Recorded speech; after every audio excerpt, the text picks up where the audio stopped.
Okay. Are we on? That's looking good. Excellent connection.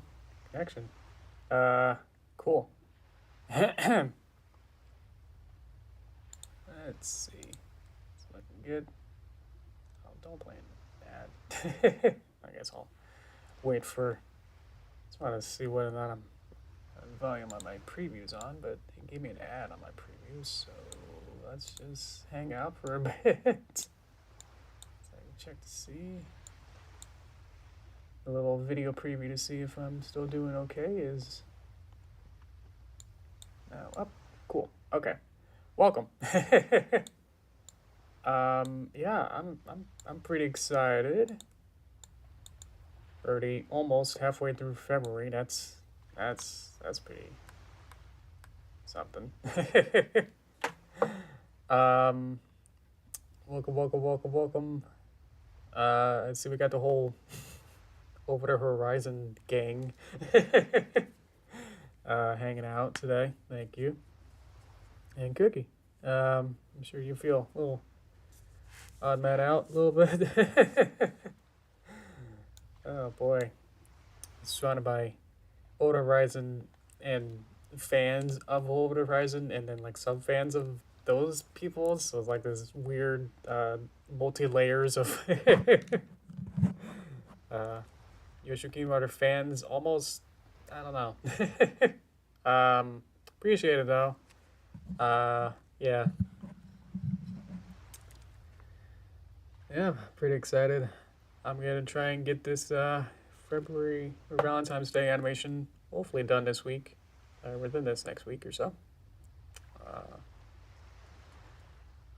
I've been a little busy this week, so I didn't quite do as much as I wanted to get things rolling, but I guess that's kind of good because then you get to see more of the process. So, yeah. Welcome, Deadpool. Thank you. We'll get started in just a minute here. A little less than that. Can you hear the ocean? Should I turn it up a little? There you go. It's all nice and wet. And thank you, Kiki, for the, if you're not going to see the end card, I did put it in. I checked it to see if it would work, and now I got 27 pictures. So that's awesome for you guys to send those as well. At the very end, I'll have a little slideshow on the top left, and then one of them will be new. So, yay. Yeah, thanks for sending that. Okay, let's get going. Whoop, boop, boop, boop, boop, boop. Wow. All right. Yeah, welcome, everyone. It's good to see you again. This is part 2 of this animation. Yeah, this is gonna be great. Worked a little bit in the meantime, and I've thought about it more. So, I'll probably go through and fix some things already. But yeah, we'll get going on here. But yeah, how you guys been doing? Hoping you're doing okay. I've been busy with work. We got a new employee, so that's been fun to like learn about them. But yeah, it's just been kind of going through it all and making sure I focus on my work and get everything I need to get done. I'm pretty ahead by like a whole week's worth of invoices. We got due dates on everything, and so it's kind of based on like when everything's due, or like when the customer wants it back, or like they get the trophy in and then we say like 5 to 7 business days, and then we'll give it back to them. So it's kind of like, well, you said that you signed off and said like you want this by next Thursday. So I was like, okay, that means I can kind of wait a little bit longer until then. So I kind of caught up with all of my invoices and stuff. So I was like, okay, well, other employees are kind of gone off. They're not going to be on the yesterday. I like to say yesterday. I don't know, the last day, the previous day. So all the production people were kind of gone.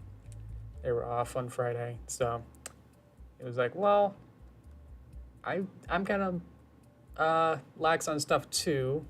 And so I was like, well, I can I could leave as well, or I could be there just in case, just for the company to make sure that they're okay. So I went on Friday and did a half day, kind of cleaned up my little area. We're gonna get new equipment, so I got a big production laser that engraves. That's like 30 years old, and I got like a friction engraver that's like also just as old. I'm using an XP computer, Windows XP. So if I get an upgrade, it'll be like 30 years of progress, which will be amazing because I've been working there for like nearly 3 years now, and it'd be nice to have a something to actually, you know, it's usable and definitely very stable, but it's like it's a little fickle and it's got its own personality of how it works. So it's kind of like, oh, yeah, so I had to short circuit a little bit recently. So yeah, let's see how this works. I haven't checked the whole animation, see if this board's on top. Oh yeah, there's nothing to put it on top, so yeah.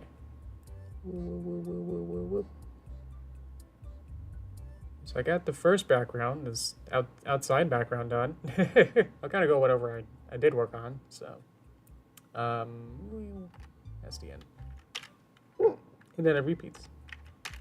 So, they can do that for it's really cute. Yay. I like the little physics of the dingles. Yeah. Whenever Over the Horizon, like, where did that come from? Like, it just kind of spawned one day and it's like, just brought to my attention. And it's like, oh, okay, well, no, I can't really stop you, but it's like, oh well.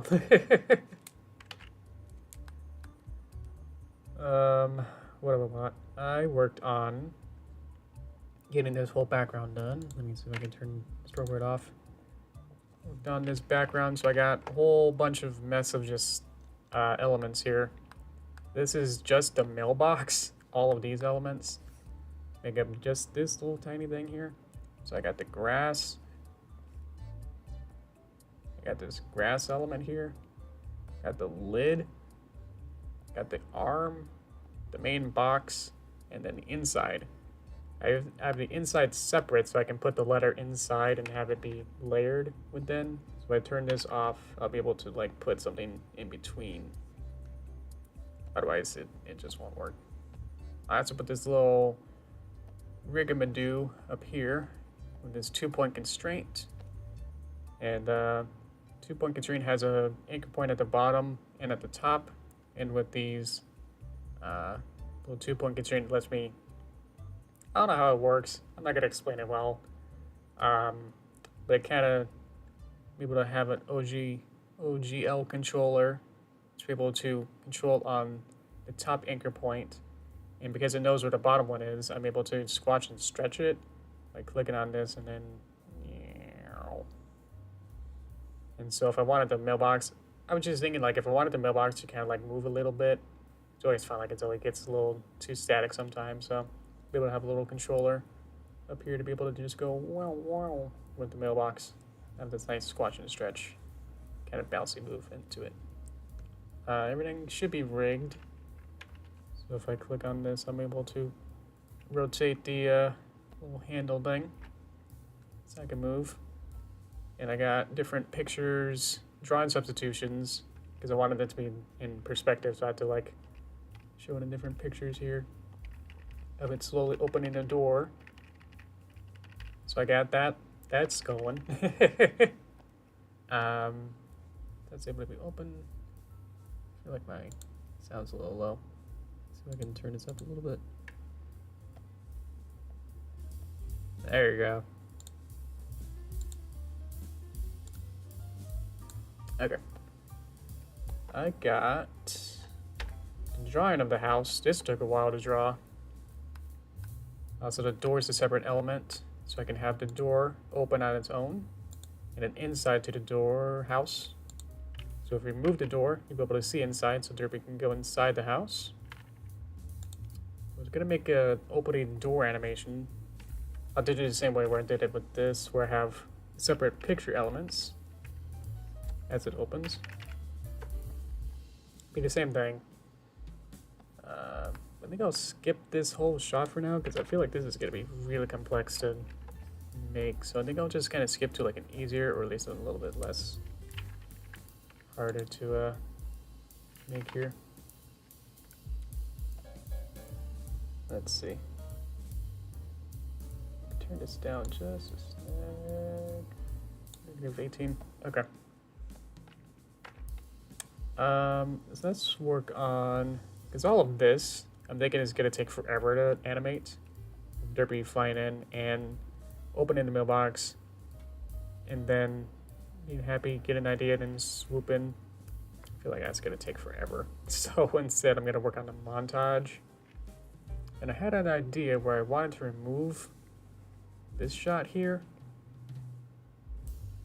I don't know.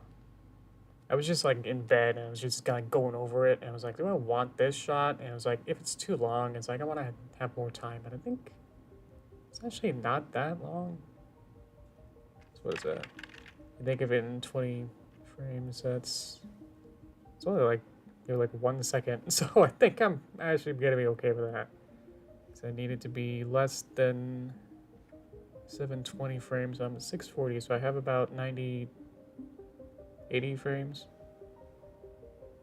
So even if I make this like another 20 frames more, which 1 more second, which I think I'll be fine on that. So, okay.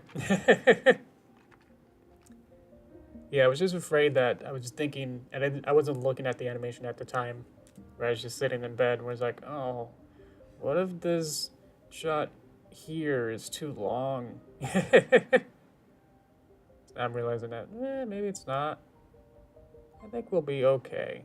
Definitely all of this is gonna take forever. It's a lot of like little actions, and it's like so many detailed parts, and it's like, oh jeez.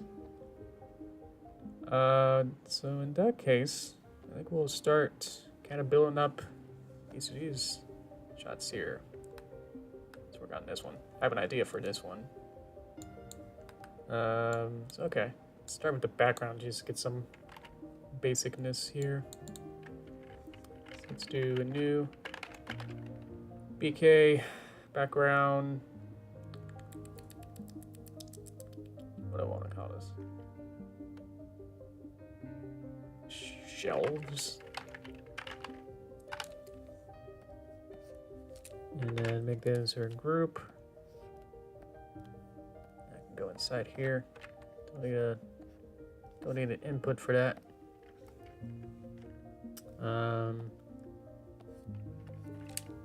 So this will be the, I'm gonna call it the backsplash, and then we'll need a couple more elements for this. So we're gonna have them be on the same.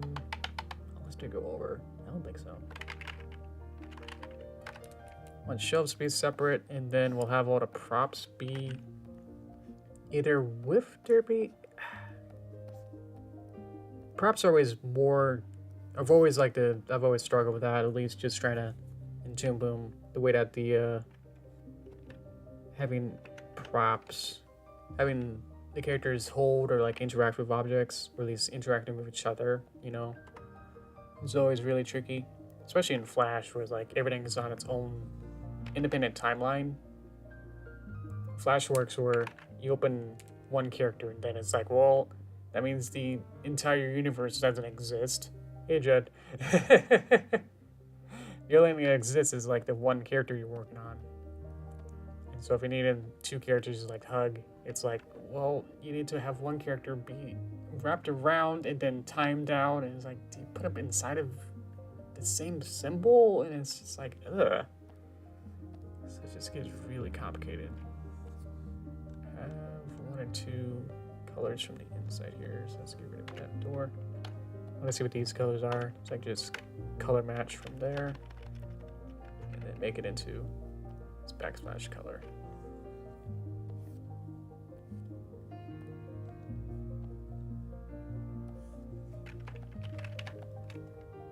Color that in. Okay. And if Cookie you're watching, you can kind of see like how I do this outline-less style. I know it's going to be completely different if you use like Frida or whatever, you know.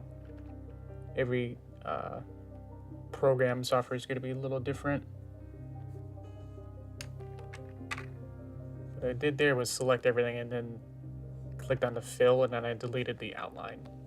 If I make this outline a different color, you can see. So I'm going to select everything, and then I'm going to hold shift, and that unselects the fill, and then I hit delete, and then that deletes the outline. So if there was more complicated outlines or fills or whatever, that'll work just nicely. Okay. Oh, good. Welcome, welcome. Oh, welcome, me, Winwy. Good to see you. Notices it's the animation. We're gonna hopefully get back to Paper Mario at some point. You can help me with that. Guiding me around. Okay, good. So that's an easy one there. I could add some details, like added these little things, but I think I'll add the shelves first. I made these into like some sort of an angle to make this kind of like a perspective kind of thing, where the respective line would kind of go off in here, and then these eventually would touch at a certain point, and like the horizon line would be around there. So that doesn't make any sense. But instead of drawing it at that angle, I'm gonna draw it like straight up and down, and then use my peg transformation element to then rotate it. So I'm gonna try that. Use right color. See some scale here. Around there.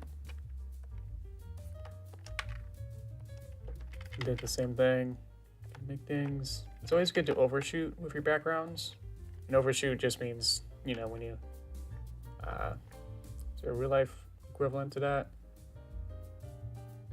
I guess if you're gonna throw a ball, you want to throw it further than the target. No. I think it's one of the principles of animation is overshoot. Is where you're gonna draw something to the right, so you're like, oh, I'm gonna go a little further and then throw more, and then kind of settle down.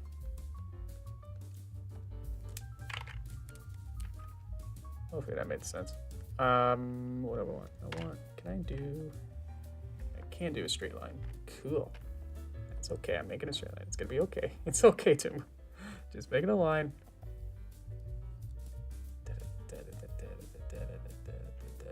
Darker. Yeah.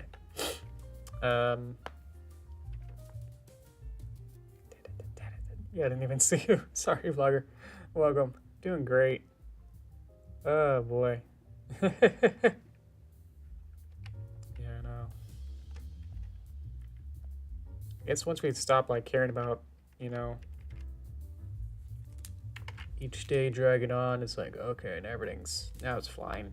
Our sense of time has now been kind of a little off now. Internal clocks don't know what day it is anymore. We're not keeping track as well. Oopsie. Select everything. Beep, beep, beep, beep, beep, beep. Yeah. Beep. Oh, I thought I selected you. There we go.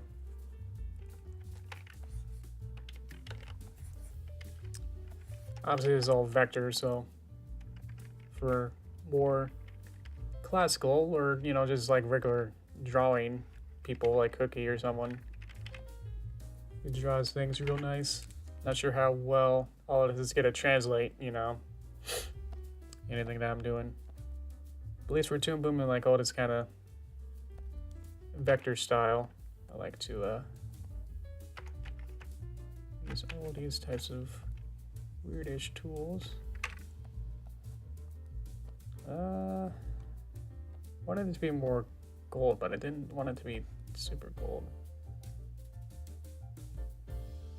Like if I just do find a gold color, it'd be like, ugh. Opposite of greenish is pink, but even if I do pink, that's gonna get really weird. I like to stay fairly monochromatic, which just means that everything is on the same color type. So even if I just kind of do a little darker or something, don't want it to be too stand outy. Everything's very close to each other in terms of hue. No matter like the rainbow, like how close things are to each other. Something like that. It's kind of ugly. Yeah. If I inject more green into it, I do 140 instead or something. 150.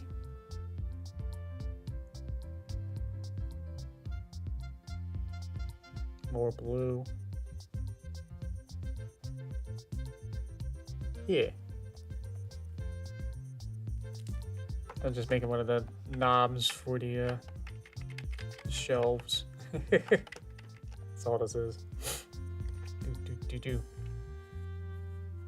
Welcome, BrodyCon HD. How you doing? Making some shelves. And just for fun, you probably won't see this because I don't want you to, but I can bring this guy in and this guy in, and now it's perspective.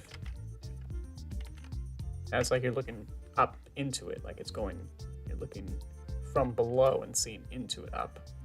So something like that. Woohoo. And also bring these guys in. Kind of helps with the perspective as well. That means I can pull these guys out, away from each other. Bring that in.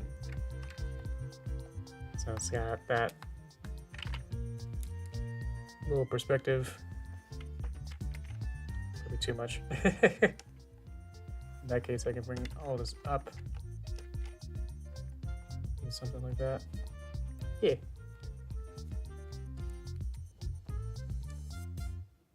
What's a direct? Love how you guys have your own similar language as if you're the same person or something. It's crazy. Okay. What I can do, grab everything. Just gonna tilt it down.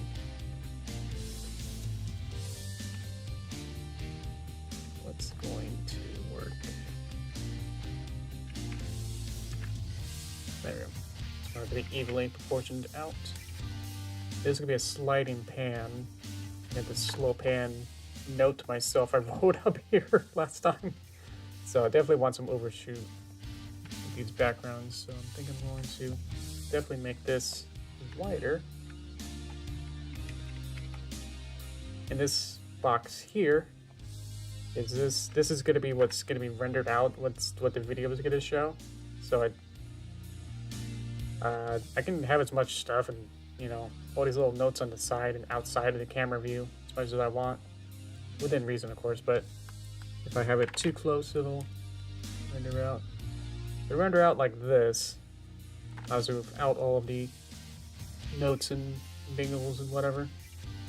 So that's just a Toon Boom node to say, please have a visibility on this background storyboard drawing, and so have it not render in the soft render. Which I don't quite understand, but eh. What's a soft render compared to rendering it? It's just basically this blue flower, which is render view. Or does it have a different name? I don't know. Okay. Shelves. Let's see. So I want to get everything, excuse me, and rotate it. I grabbed everything. There we go. And I can do a flippy. I can do there. Now it's upside down. And because I already planned out that perspective, it actually works, which is pretty cool. Offset a little bit.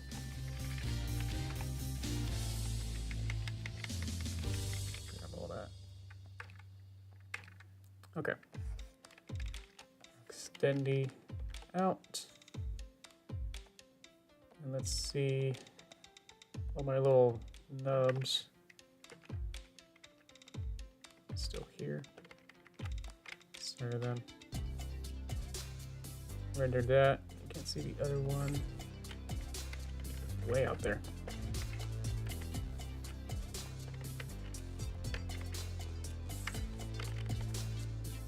A little closer. Okay.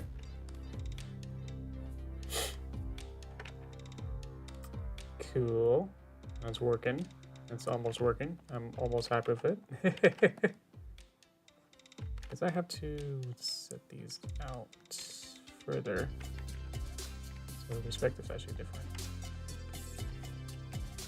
And then I like to Seussify it, which is like Dr. Seuss, which is like kind of take everything you got and kind of break it down, or at least have less perfectness to it. I might actually go back in and kind of destroy some of this perfect geometry and be like, okay. Kind of go in and break some things and be like, yeah, that's better. Even on the little circles, I can go in and probably elongate it one way and then kind of skew it. So now it's not a perfect circle. Kind of skew this one. Kind of breaks it up and makes it less synthetic or perfect. It makes it just a tiny bit more interesting to look at. You're like, whoa, okay.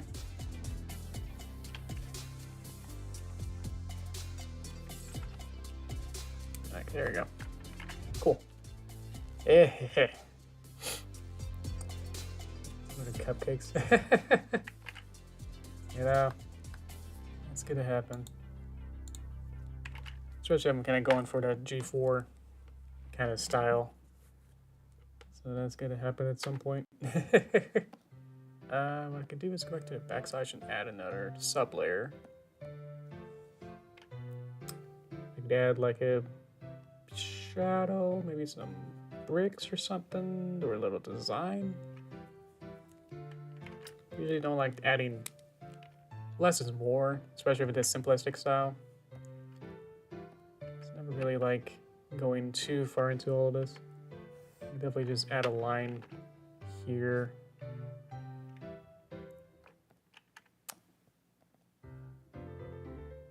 And just add in a new color. I'm going to see that I am too high. It's way down. Render view. Even so, with my little shadow, I'm not going to make it too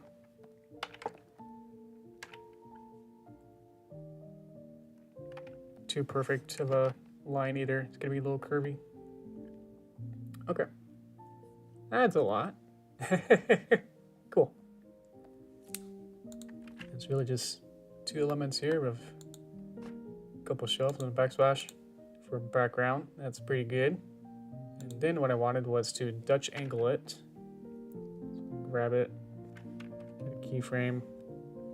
Sometimes it likes to have a keyframe at the first frame for some reason. Usually works a little better. And then go.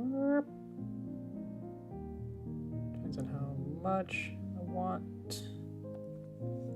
Probably do the same thing for the backsplash here.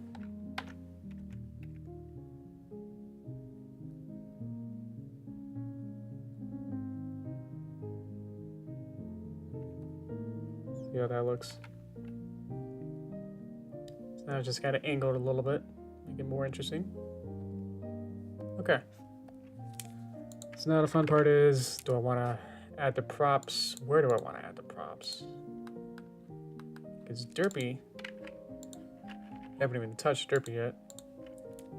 So that sheet's not even existing at this point. It really will exist halfway here. She's not even fully here yet.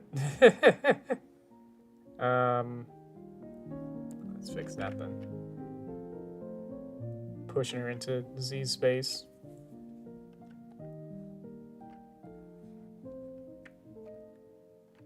Let's put her on top of everything. Okay. Hit that. I got all my controls, so if I want her head to rotate, I can do that. If I want her body to rotate, and have her wings go up and down. I think what I'll do is do a lot of crazy Toon Boom stuff. I want to delete all my frames here, leave this one, and then I'll go to the last frame that I need a little further and overshoot it, just in case.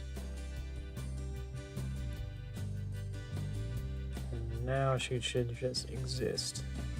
She is good and existing. Good. Door? What am I? Did I forget to? Oh yeah, it's just disabled. Turned off. Cool. Welcome back. Let's see. Why did I laugh? Well, in any time. I think it's funny. Just that little fella. Yeah. I don't know if it was like a nervous laugh or just need to. I'm just kind of laughing at myself whenever I make any weird comments. It's just kind of like thinking, like, what am I even doing? I don't know. I find it annoying, I'm sorry. Ooh, it's just kinda. It just happens. It's like a nervous thing or anything. Just kinda. I laugh at my own jokes a lot. Okay. Oh boy. Yeah. What do I want? I am. Just think about the ridiculous of a lot of things I'm doing. Pony animator. Just so weird. You guys are just watching. I don't know. Should she be as tall as a mailbox or bigger? I guess she has to fit inside the door. That'll be a useful scale here. Maybe like 3/4 the size of a door. Is that standard? And then that'll fit with the mailbox, so she can just go bop, bop, bop. Just kind of touch it. That's pretty good. Okay. So shot 2. She's now here.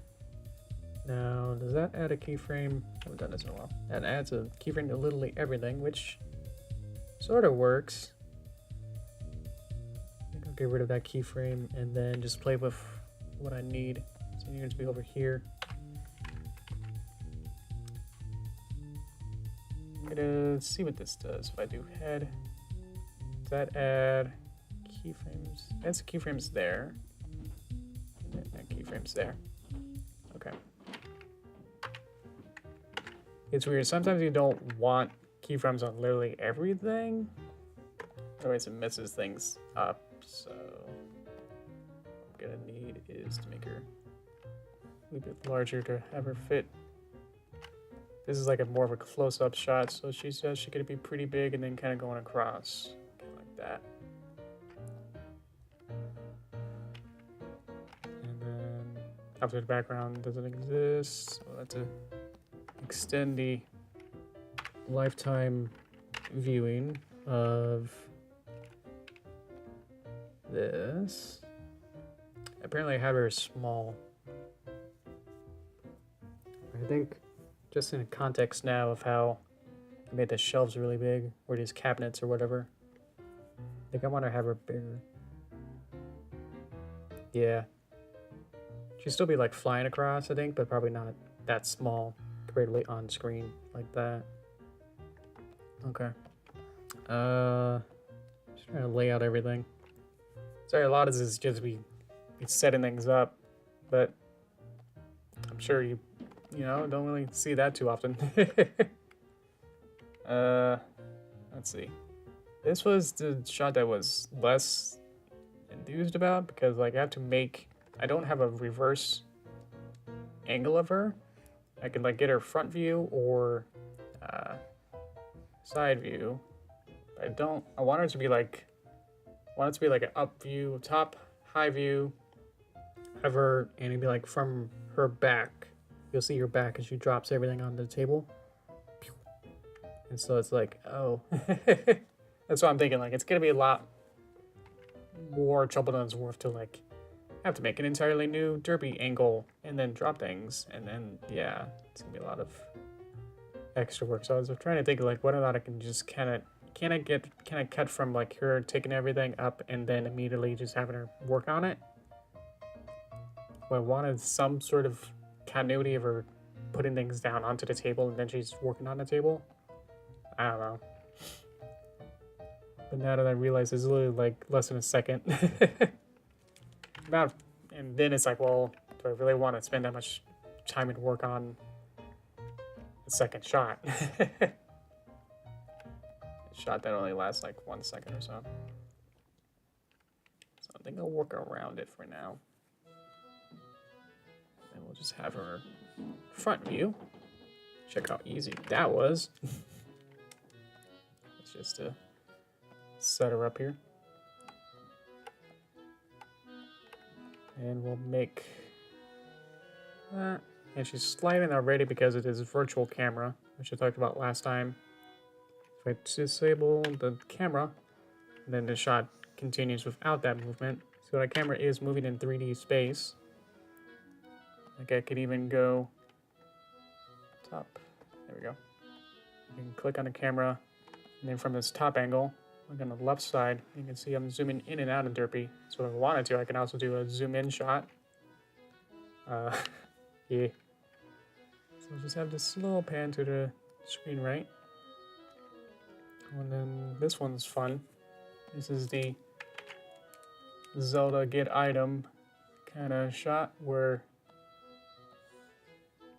she'll be down here. And then she'll be like, da da da, I got the letter. A little macaroni Valentine's Day heart card. And I'm gonna send it to my favorite person. Let's see. And let me start back to the beginning. So I'm gonna number 4. Can you remember 422?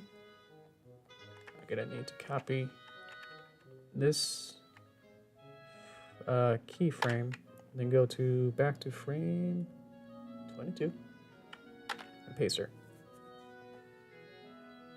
I need her to be here. I just need her to be the right size. I can tell by all of these crazy numbers. These all numbers matter. And so I can see like what her position east of the origin, north of the origin, front and view from the origin, what scale it is from.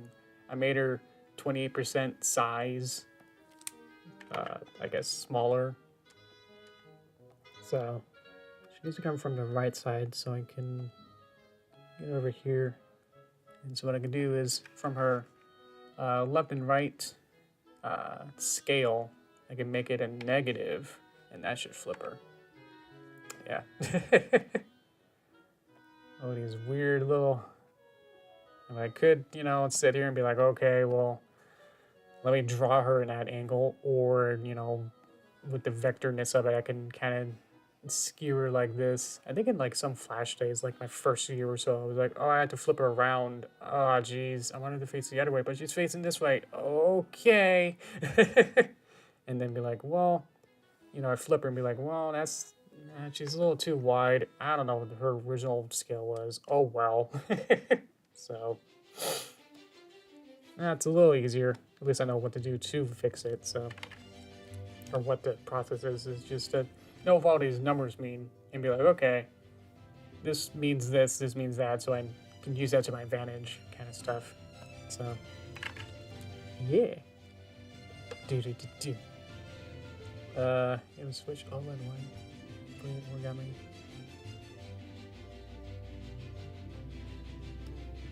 I have a... I do have a Wii U and Switch and 3DS. I also have a GameCube and an SNES. And I got the NES Classic. So I have almost all of them. I have a bunch of DSs. I got like all of the old DS styles. I have a DS, DS Lite, DS I think that's it. And then 3DS and a new 3DS XL. And a Game Boy Advance. So, That should be enough to keep me busy for a long time. Okay. So what I got is basically what's called layout. You might see these if you watch like old, remember DVDs? If you happen to watch like a kid's movie DVD, they might have these progress reels where they show like picture-in-picture sometimes of all the different steps of animation. In 3D, you would have different layout steps where you would have like the 3D models just kind of like T-posing and then kind of have rudimentary animations of them kind of moving across. And then you would have the actual animation in another segment where they actually bounce around, and then like an actually refined animation, and then another step of lighting and composition and sound effects and music and everything. So what I did was the first step of laying her out into the different shots that I need her in different, figured out all the angles and positions, and so now I can roughly keyframe things out, maybe do some posing testings and stuff like that to figure out more about it, and then go from there. So it's a lot of like individual steps to get there. It's not like I put her in and then start. It's not like I'm magically like going frame by frame. Don't have to do this like, I'm gonna make frame 1, I'm gonna make frame 2, I'm gonna make frame 3. It's kind of bouncy. What I like to do is just kind of bounce around, because I like to see everything kind of like working, you know? It's like, okay, well, I got storyboard working. Let's see what I can do with the layout. Does that still work? Is that still holding up? And then see from there. And it's like, I'm still not sure about this shot. I can start to fill things out as I go. So I kind of bounce around and be like, okay, I'm gonna work on this whole shot, maybe get a whole shot done, move on to shot 3, move back to shot 2. You know, it's all kind of messy and just kind of out of order. But because I'm the only one working on it, it's like I can do whatever I want, basically. So, yeah. Let's work on this background. This should be just as simple. Maybe a little more simpler, because it'll just be her at the table here. And I can actually show the depths and stuff by having a background and then having her be sandwiched in between this table, so the table will be in front of her. I have very much consoles, yes. They're all Nintendo, yeah. I have one PlayStation 3, but that was just so we can play Blu-ray movies. And then it was like, oh yeah, I guess we can also play games, whatever. So I had like, I got Sonic Unleashed, and I was like, this is a cool game ever. And then I was like, oh, I want to get a guide for it. And so I went to like, not GameStop, and then it was like, yeah, give me that Sonic Unleashed Prima guide. This would be great. And the guy was like, ringing it up. I was like, you know what console you got this for? And I was like, yeah. And I didn't actually look at it. And then I got the PS2 or GameCube or Wii version or whatever. And so basically it was just the wrong console, which is a completely different game. So I had a unusable. I mean, that, you know, during that time they had like online guides, but it's like, I'd like getting the books, because I'd be able to just sit down and like, okay, here we go. This was before smartphones in some sense. So it's like I can't just sit down with the internet in front of me and work on playing a game. So it's more just like, okay, I'm gonna read the book and then see, you know, what I gotta do for this. BK table, background. I don't know what to call it. Another 40 table element. And we should hook this into one composite. I can grab these noodles. Don't mind me. Just doing some weird stuff here. Okay. I need the background and then a table. Okay. So let's go back to drawing. Get our field guide so I can see what I'm doing. And let's go. Okay, so we go back to this background and see that I used a lot of greens and blues. And I used this color as my background color. I can probably make it a little bit darker and use this one as my main color for this background. And then go from there. This will also be another panning shot to screen right, so I'm gonna make it a little wider and account for it being going to the right. So I'm gonna add more geometry on the right side. I already took out the outline.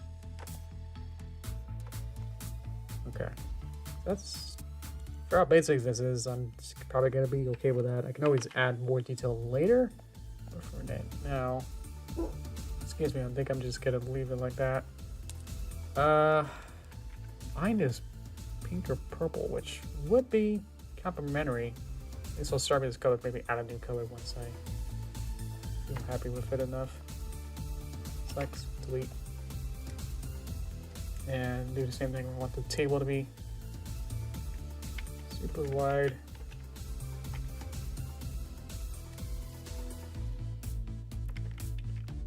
Gonna lower it down and then raise it up with the kind of anchored arms.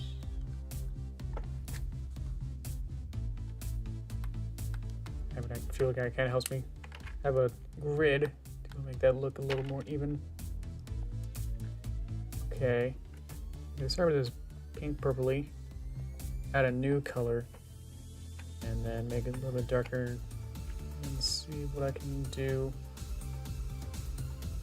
Play around with it. I like these saturated pastel colors. It's kind of my go-to. So I'm usually in this kind of area here where, you know, this is a little too vibrant. So if we go across and then a little bit down, you'd still get a lot of color, a little bit of punch. But it's definitely less, very muted pastel-ies. So still pretty white, but still not that much. I'm just gonna play around to see. Maybe more blue. So it'll be somewhat dark. Might be too low colors. I'm gonna bring it back to the top right. Get somewhere around there, and then go from there. Let's see. I suppose it's a off day, or at least there's a lot of over the horizons or something, or maybe I'll just like listening. Hope you guys are listening well. Do I want to add any perspectives? It's going to render something like this, so I think I want some sort of something to it. But I guess all the props, and especially having Derpy, will be more than enough, hopefully, to cover all this. This one's a pretty long shot, so I'm going to make it around to there. Okay. So they'll extend. Could play with the... I'm gonna have to play with the depth no matter what. So what I can do is move it, and then I got this maintain size, keep visual scale and camera view as you move elements in Z space in the side or top views. That just means I can move it backward in space and have it just maintain. It actually grows in size. If I make it go this way, you can see like the shape of it gets a little bit smaller compared to how it's larger over here. And this part is the middle ground, so I just move it like a little bit back. It's a little hard to see, but there is a little bit of parallax now going on. I can add the table to be slightly above, well, especially above the storyboard a little bit. Here's what a mailbox corner is. Move this just above there.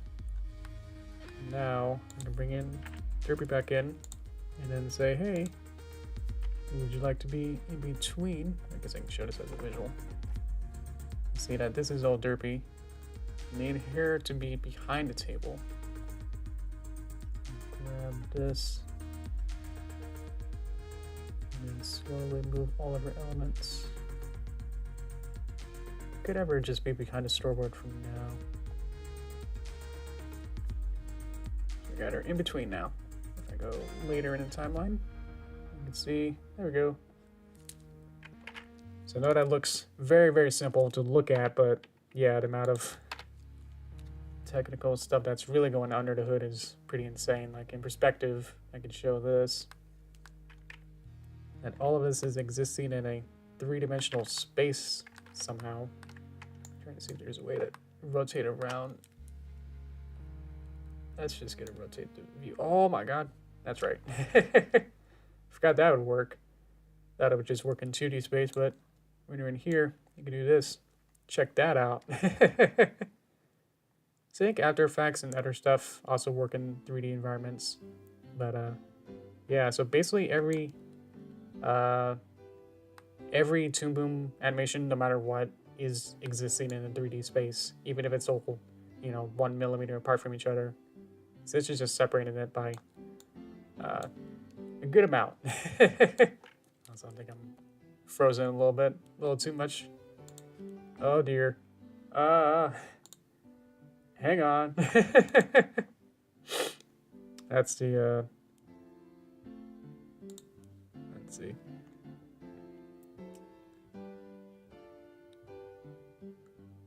What you saw was the captions website I'm using. We'll be back in 1 sec. Reloading it back up. I saw it freeze. I was like, this is getting bad. I saw that the 3D mode was getting a little too hot to handle and just got a little explodey. I'll go. Okay, welcome back.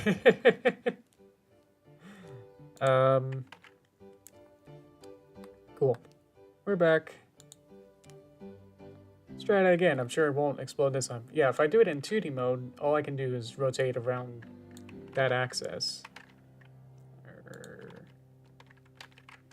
What's the reset button? Oh no. But yeah, everything's pretty close to each other, so I could make the sky back a little bit. I think it'll be fine. But yeah. Let's do I have view? Reset view? Yay, okay. Now we're good. That's how that works. So things were probably just streaming and then doing something that was fairly complex. The Derpy character puppet is pretty complex. At least there's a lot going on. If I select all of it, let's see if this turn on. There's a lot of deformers, which if you look at it, I mean, it looks complicated, but then it's like, oh, well, this one will move neck. This one will move hair. And this one will move other hair. It's pretty all kind of self-explanatory once you kind of really look into it. Sometimes these are a little heavy for the computer to understand. And I think just probably like rotating in 3D space or really making it really work for it was a little too much for it. We have way too many controls on her. Okay. Let's go back to here. And now that we know that this is somehow in 3D space, we can start to think about... I'm usually thinking about it in 3D space anyway, so I'm not like, oh, well, maybe for this shot it'll be 3D.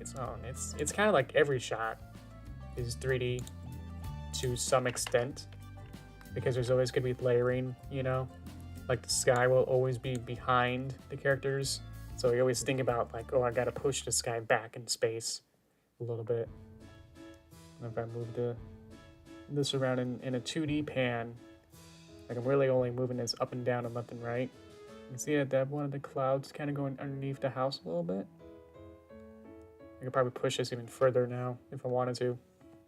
But I don't think there's much camera movement to really necessitate that too much. I can always go back and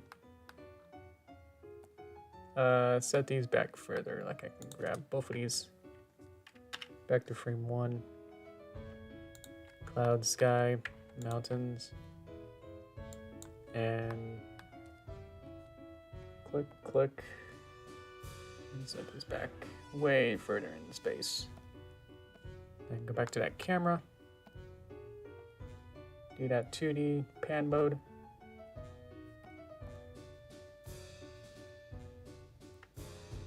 What button it is. There we go. So now to affect the parallax should be a little bit more apparent. You can feel that the mountains and sky and everything are a lot further away from the foreground. And again, that's all still working in 3D space now that I've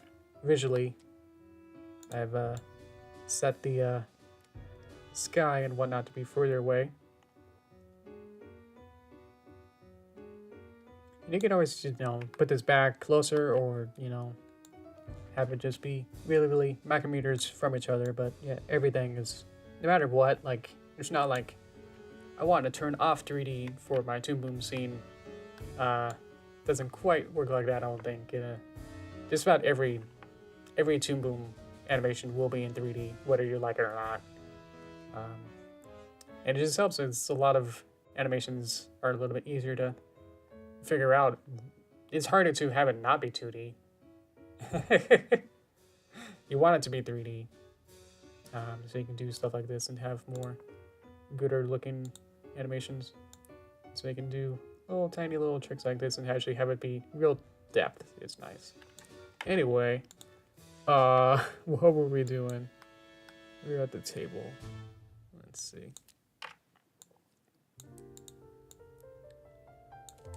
So we got this one set up. Might as well just get all the backgrounds done. A little bit more to this box here. That's all visual, just for me to organize all my elements. Otherwise it gets really confusing and having way too many elements going on in here. So having everything be background important to be in here. Okay, so this will be background. We'll call it pinwheel. Do the same thing. This will be a little different. So now we're gonna have an element animated background. So we'll have, I could have it on 1 or 2 layers, honestly. I could have it on 1 layer if I really wanted to. I think it'd be fun to have it on 2. So we'll have another one of,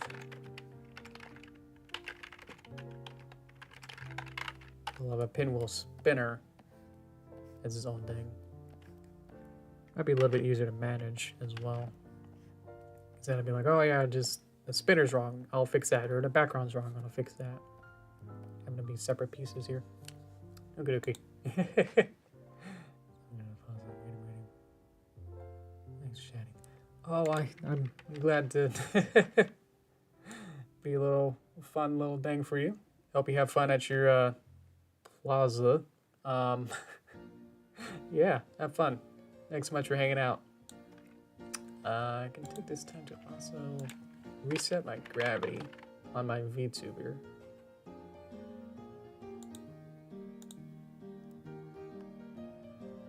There we go. Just wanted to reset my tail to look a little better. Okay. And we're about halfway through here, and I've done like 2 backgrounds. Okay. So everything's kind of been green and blue. But I know that the card that she's going to pick up is going to be white and pink. So I can try and be subtle with that and make it pop, but not like make it too much. I'm thinking reds and oranges might work. And the fun part is that I can always go back in and change these colors at any time. And yeah, back to drawing. Have it says a scale here. Otherwise, it's just a randomness of nothing. So let's do the background. Let's make that a little bit the darker ones. Let's make this the orange, and then we'll have the pinwheel spinner be yellow or something. That's a little too brown for me.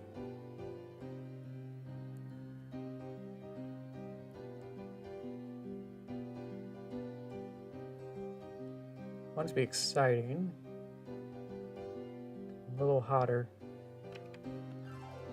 It's like, yeah, look at that.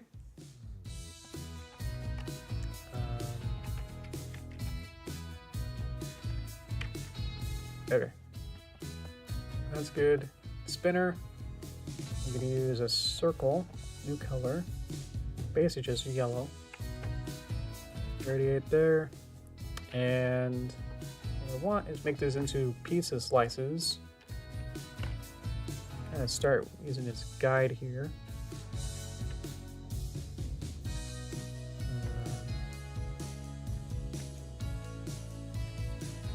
I want that to be exact.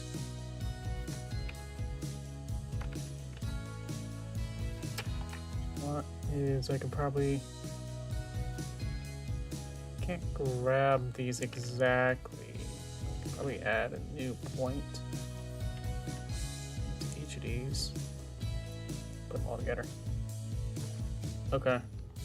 And do is fill every other one here. We got that. Okay. And then we make this like huge. And so it'll fill up past the border. So now all you see is that. Here's that. Okay. I'm getting there, building it. I'll make it a little more transparent, make it more subtle. That's basically it for that. And then, yeah, going in colors. Grab these to the first frame that will be shown. Here's a table. Then we cut to here. Okay, so it's soft render. Okay. So we'll have keyframes on both of these, and then by the end, the spinner. Which one are you? Spinner will be that one, and then we just say rotate random amount, and we'll see which of these is rotate. Probably this one. Rotation in Z, rotation in X. Would like to change this one, but it seems to be not number? Why is that in the Z? Well, anyway, let's do 180 and then see what happens. Tween it. Yeah! I don't know why I wanted to go the other way now. I wanted to, so I'm going to get rid of that so I can see what I'm doing. And let's do this to negative 180. It should do clockwise? Clockwise. That works.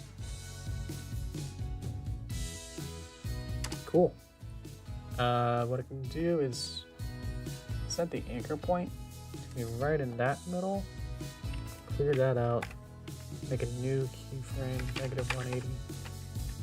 And it should rotate around that middle now. Cool. Yeah. Background of that works. Okay. So now we got most of the shots laid out and set up in a way that's ready for animation on these. Let's go back to the storyboard and see what's supposed to happen. Okay.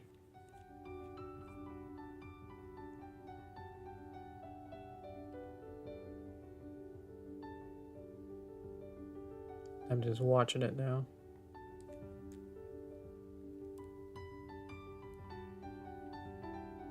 And it should... Oh yeah, we crash so it doesn't loop. That's basically where it would loop from. And then she'll come back out and be like, whoa, a letter. Hey, there we kind of didn't explain the story. Let's see. So Derpy will fly in and be like, oh, I'm done delivering today. Whoop, there's a letter for me. Whoa, what is it? Oh, I love it. It's a great letter. This gives me an idea. I should send my own letter. And then she proceeds to go inside and then gets all the supplies and then puts it on the table and then starts crafting it. Let me get the pig. We need a new pig here. Just like move her up in space, move it in front of the table, then crafting the card. Be like da da da da. I got the card, and then come backs out, puts the card into the mailbox, and it flies off. And then repeat where she goes, whoa, a letter in a mailbox. So that's what I mean. I wanted it to be a nice loop. We figured out from last time of how to do that. We had a hard time figuring out whether or not I wanted the front door to be open or not. Yeah. I think it cost me like a half hour just trying to figure out whether or not I wanted to... Do I want her to close the door? Does the door in this shot is open? Yeah. Yeah, I think we can probably start animating the scene here now.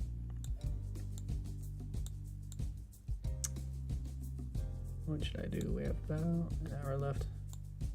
I can probably put Derpy into like the different poses or something. Probably put her into this pose would be fun.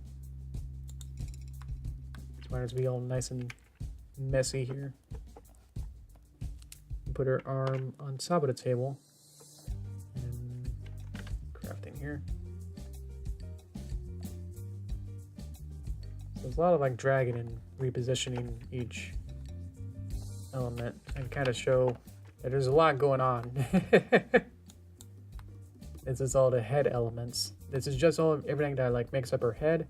And then I have a whole other group for her eyes. This is every element that makes her eyes. And then her mouth's there. Some hair pieces there. Here's some extra pieces of all of her head and body controls. There's a master controllers to be able to slide in and out, front and side view. Here's all the body pieces with each leg having its own whole segment. This is just like one leg. And her tail is in here, and her wings. So, makes sense to me. Yeah. Let's see, so that's why I'm able to just kind of click and drag and everything, because everything's already set up by me. I already got this all set up, so I can just kind of go in and be like, okay, tail go here, arm go here. And it's not like I have to really figure this out too much and be like, oh, well, should I add a hair bone here? No, it's like, I already got a hair bone.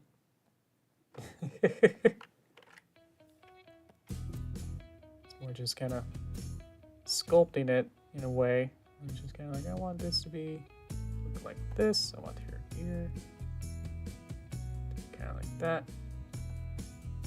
I want her... I wanted her, like, tongue to be up. I don't have that. Thanks, Mike. I appreciate it. Welcome to. You can have her cheek go up. I want a new mouth. I'm gonna draw a new mouthpiece.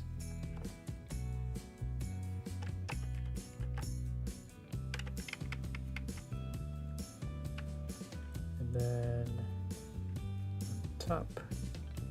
Let's see what her mouth. Do I have a tongue?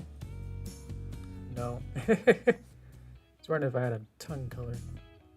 I do not. I will start with this color and then go from there. That's a lot of color. Okay. Hopefully you see where I'm going with this. Get rid of a couple pieces here. Welcome, guys. Hope you guys are doing good. Yeah, welcome, Wesley. Just gonna make a new mouth for this shot here. Maybe want to make it a little bit smaller. You see that I'm removing points rather than adding more. That's because it's a little easier now to... It's easier to sculpt a shape out with less information getting in the way, basically.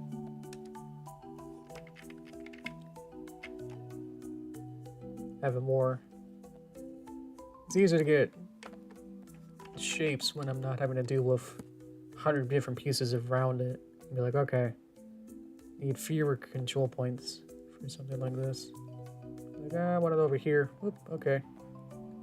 Or re-sculpt it to be more like that or something. Yeah. I think it needs to be lower into the mouth. Having less to deal with, I'm able to change it more drastically. And just go, yep, this shape should work. And go boop. Boop. Tilt it up that way. Just kind of play around until I'm happy. Yeah. Doing animation. Yep, this is gonna be a Valentine's animation where Derpy's gonna basically send a letter to herself. I'm trying to show that off once more quickly. Can I solo it? I'm not sure. I would just turn everything else off. I'll get the storyboard so yeah, it's a little easier to follow. Of Derpy receiving a love letter and then being like, whoa, I gotta make my own card to send back. And so she crafts her own little Valentine's Day card. She makes it and then goes, all right, time to send it. So it'll be sent to my favorite person. Flies off, but then the whole sequence repeats. And so now she's like, whoa, a card? Oh, I gotta make my own.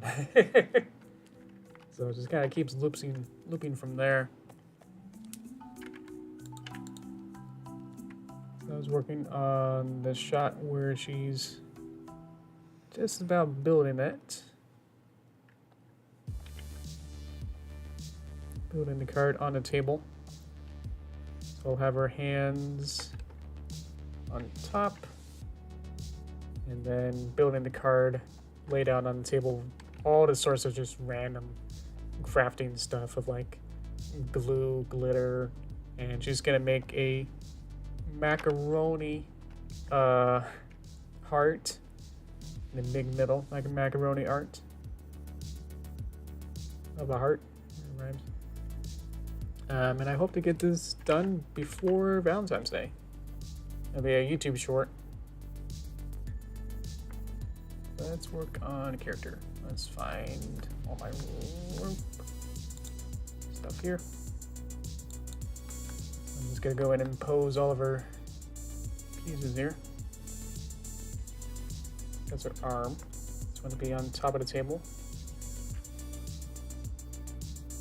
It's possible I might need to make... Yeah, I might need to make a new drawing actually. Or just have it be in two pieces. This might get tricky.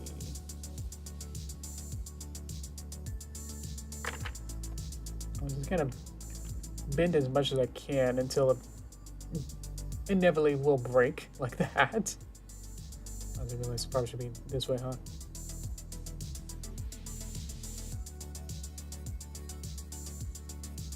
I think I've done this with this Sunny Father's Day video where I had her arm in separate pieces. Might want to go back and see how I did that pieces wise, and then try and recreate that maybe. So I think this might be too much. Where's my other arm? Everything's labeled, and so I just gotta go arm.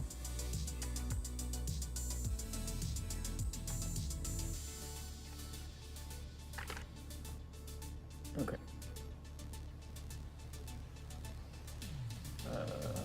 Up.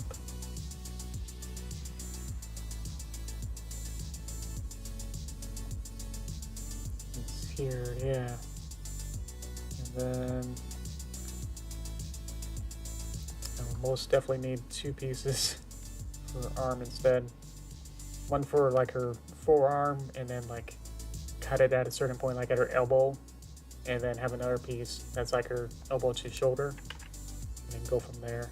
Because otherwise, this I can't have one piece be masked. I could add a mask, or I could just put it into 2 pieces. There's a lot of different ways. I know if you just draw it, it'd be like, oh, well, why don't you just draw it easier? It's like, well, because in drawing, you can't do this. Or you can't do this with a drawing. Or you can't do this with a drawing. And have it be separate from the body. So, or it can't have eyes that can exist within this frame here. So,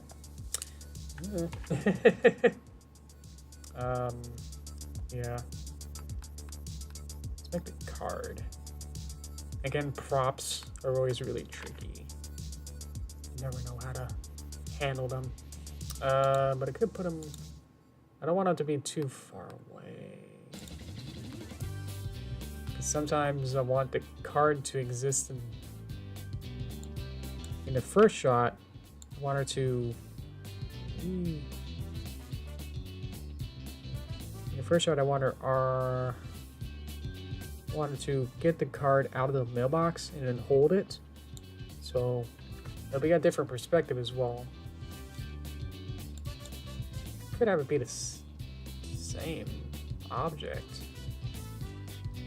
but it can't be the same object that's rigged the same way. I would have to have a card that's not connected to hand and then one that's connected to hand. This is where it gets too tricky for me to like, oh yeah, it's hard to break stuff like that down to make it easy to understand. Because I have to go into like parent-child constraints, and it's like, ugh. It's not a hard concept, but it's like, ugh. So, children obey parents, parents control children. That's just how you just gotta live with that. Hopefully that's easy to understand. So, this head group parent is a group. This might not be the best example. The arm is a child of the body. If body move, like if I grab all of body, arm will move. If I grab arm, which is child, only arm will move. Childs are independent unless they're being controlled by a parent. So if I have a prop, that means I can have it either be connected to arm, which means anytime I move arm, then prop will move. But I can also move prop independently on its own, unless the rest of something else higher is acting against it. Kind of like Newton's law or something. It'll stay at rest unless another object or something tells it to do something. So I'm at a loss sometimes when a prop needs to be independent and then something needs it to move and then later on become independent again, while I need the other thing to also move away. So in this shot, I need the card to be independent and then become dependent with the arm here for her to hold it, and then obviously in the later shots, I need it to be unparented. Or especially in the last shot, it gets really complicated because then she needs to come out with holding the card. Now it's parented to her arm, then put it inside of the mailbox, and then at that point it becomes unparented. But if it's still parented to Derpy herself, that means that the card would then be moving during all of this part and be moving around and be jiggling inside the mailbox or something. So it's like, ah. So I was like, where do I put the card? Is it a prop that should be connected? I need to have like 2 versions of the card, and then it's like, I'd have to synchronize the drawing layers, and it's like, when I change in drawings, I'm gonna have to change the other drawing, and then like the axis points and anchor points, and yeah, so it's a lot. So would I want to put it inside of Derpy? I had to put it somewhere. Just put it inside the body. I mean, it's gonna be close to her arm. Which arm though? I want to have a card.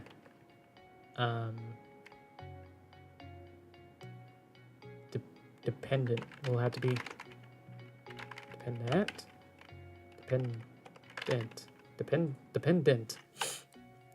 And then I need another card that's independent. And so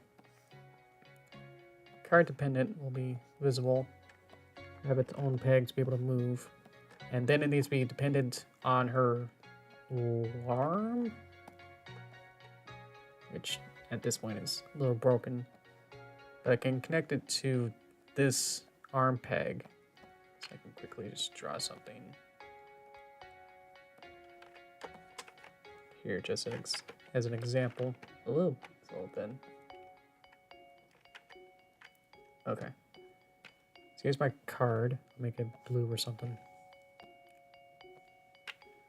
Okay, so I got a card that's dependent. That means I can still move it around and have fun and be like, whoa, look, a fun card. But as soon as I move the arm is the parent, and then moving the child's dependent card.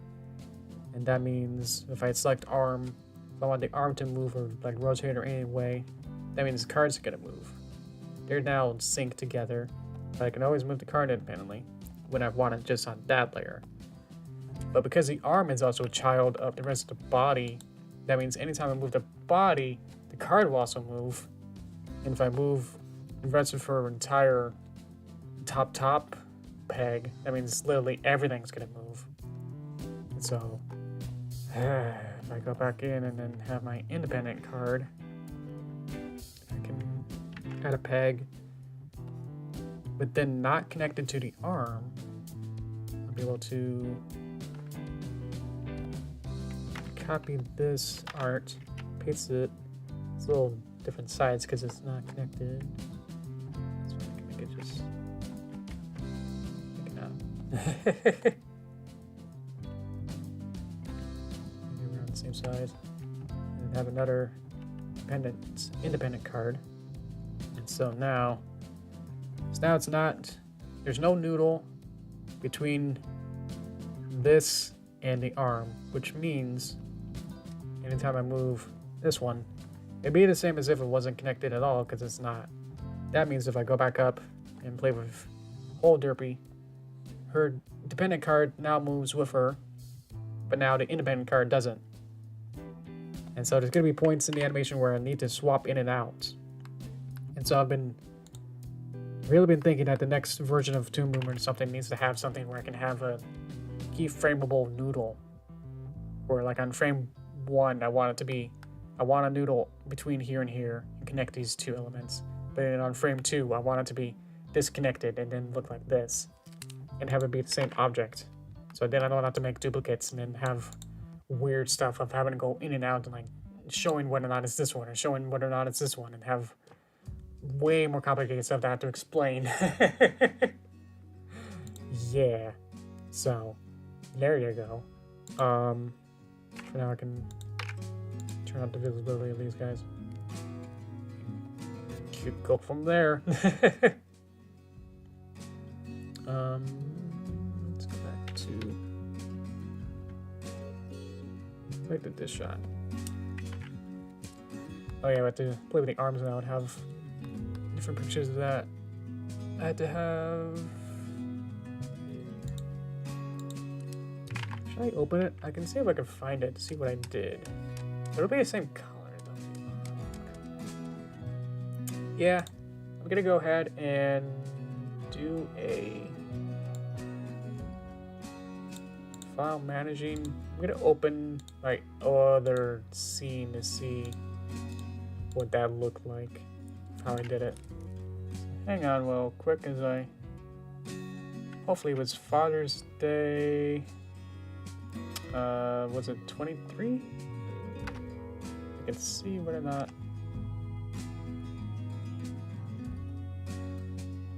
Girl and Sunny, perfect. Okay. I'm gonna open this file now. Well, that's loading. How you guys doing? Drink some water if you got any. Or get some water.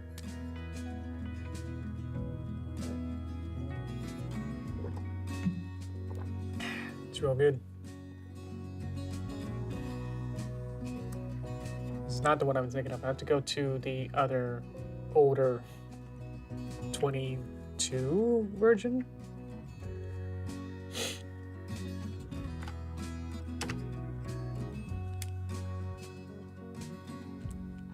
Yeah. A lot of this stuff is like, either just learn them in isolation with all this weird Toon movement animation. Like I learned, you know, each little thing on its own. So it's like, oh, okay, I can understand. So just trying to like dump on a whole bunch on you. It's gonna be a little much. I can see. I was thinking of this. So don't mind Twilight. Go away. I have. Yeah. I have separate parts to her arm. It looks like that doesn't connect. This one doesn't connect to here. This is its own thing, but it just hit it underneath the other one so that when this one goes up, it'll be... That's actually pretty good. Okay. But the thing is that it goes in and out of visibility. And so when it's down, it becomes visible. This piece becomes visible or not. So if I go back a frame, it's gone. And then at this point, it becomes visible. And then when she lifts it back up, it becomes visible.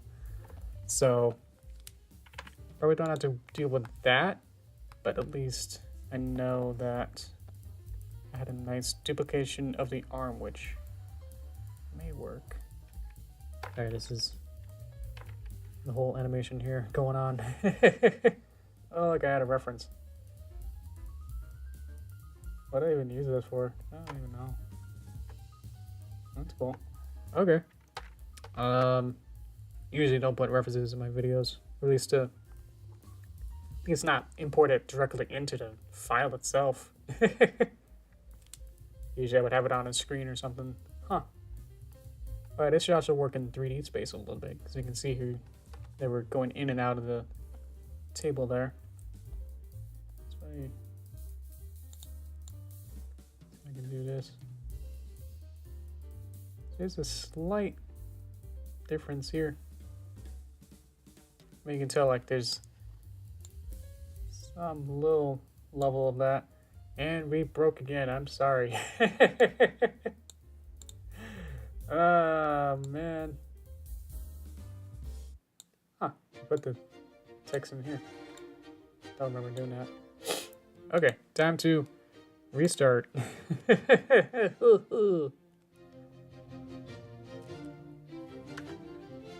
Keep pushing my luck with that 3D stuff. And yeah, it catches up to me. It's probably way more intensive than it looks like, of how much is going on. We'll be fine. Okay, we're back. One more thing here. There we go. Ooh, okay. Anyway, now I know what to do. go back to my shot here. And so what I can do, what I can do this still a couple different ways. I can hit the mic and then I can figure out what I want to do. Yeah, I mean I think the amount of GPU going on, I mean, you can just see how much really is going on in here. I have 2 YouTube previews, OBS, 60 FPS at OBS, trying to stream it. Toon Boom takes a lot. 3D is just naturally intensive. Plus, I'm trying to do character animation for my VTube on the side with 60 FPS with that while using a webcam, and then having gravity and physics and this little tablet screen mirroring as well. So I think it just pushed it right off the edge. Glad my whole computer doesn't explode, you know.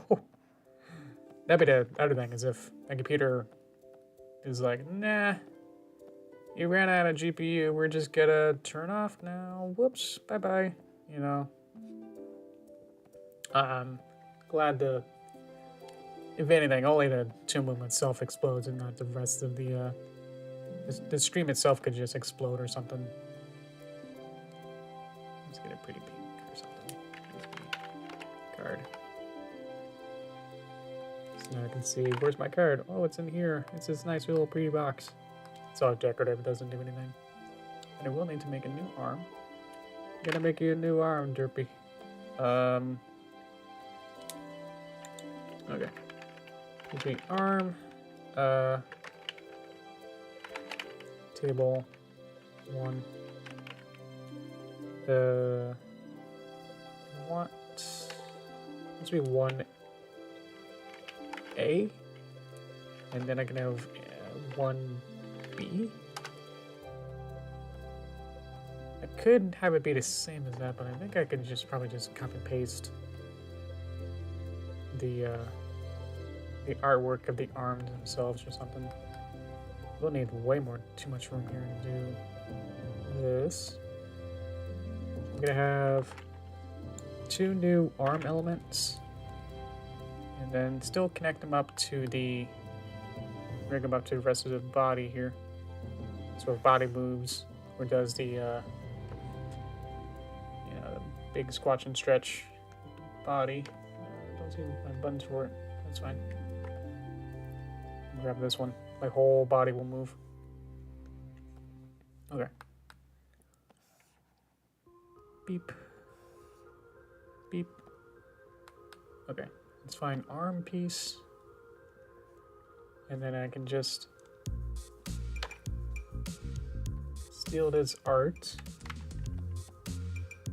Put them into here and here. Now I can turn off this arm. Nope. This arm. And I'm gonna see, where is it?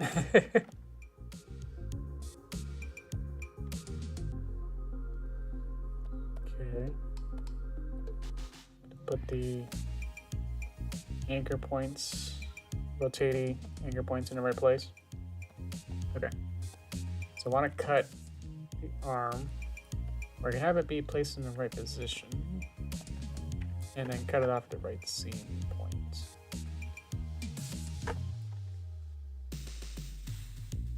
So I want, let's see, I want it to be on top, and I want it to be out and then over. A little longer maybe. Want the top one to not be pink, or at least not have this black. All of this going on.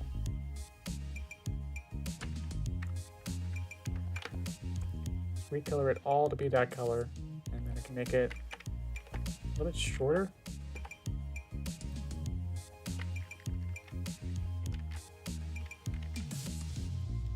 Welcome back. I'm desperately trying to figure out how I want to go about this. Is that I want this to be little shorter there.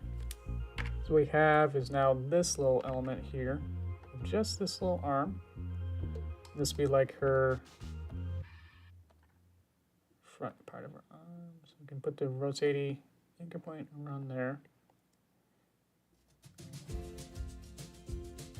And then we'll have this other piece here be the same-ish spot, a little smaller.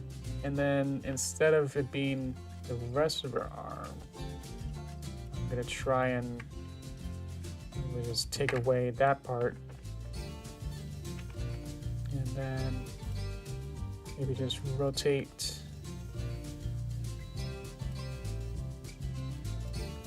angle of this, and then have so many pieces because it was part of the leg. It has a lot of extra.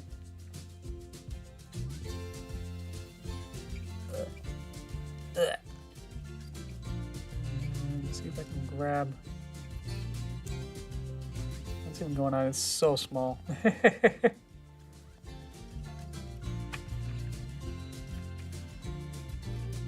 Sometimes I have to make a new piece and then I can be able to rotate it a little bit easier. I don't know why. Welcome, Night Shadow. Doing some weird surgery here for arm.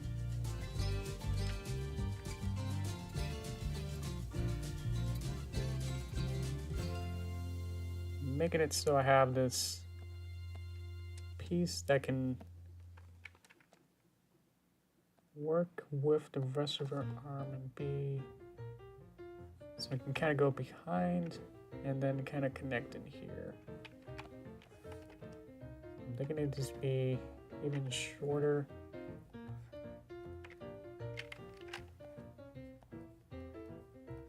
I'm not 100% sure what kind of shape I should use for this, honestly.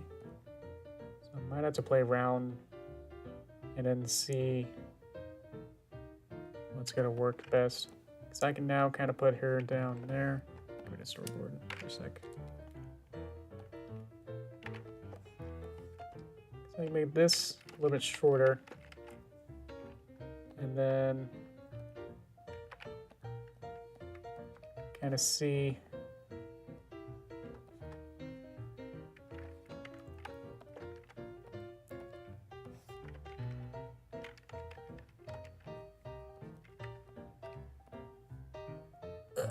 Ugh.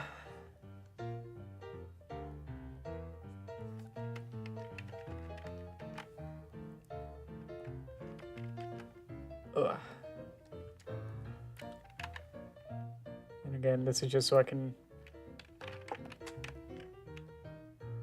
ought to have a peg. I can control both at the same time, so I'm gonna have to select. If I can select one thing that can control everything, then I'd rather do that than having to select two things every time. Makes things a little simpler. Arm, table, 1, MP. Okay. And I can put the anchor point, rotating anchor point around the shoulder. And so now I can move both of them at the same time, and then see I can kind of dip this in and out. Rotate it and elongate this one or something. And then see where the faults are and then fix them. Always easier said than done, but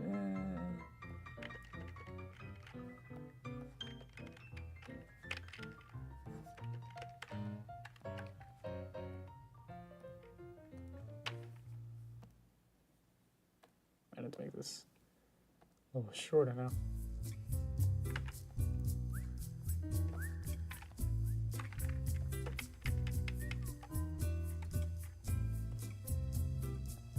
Okay.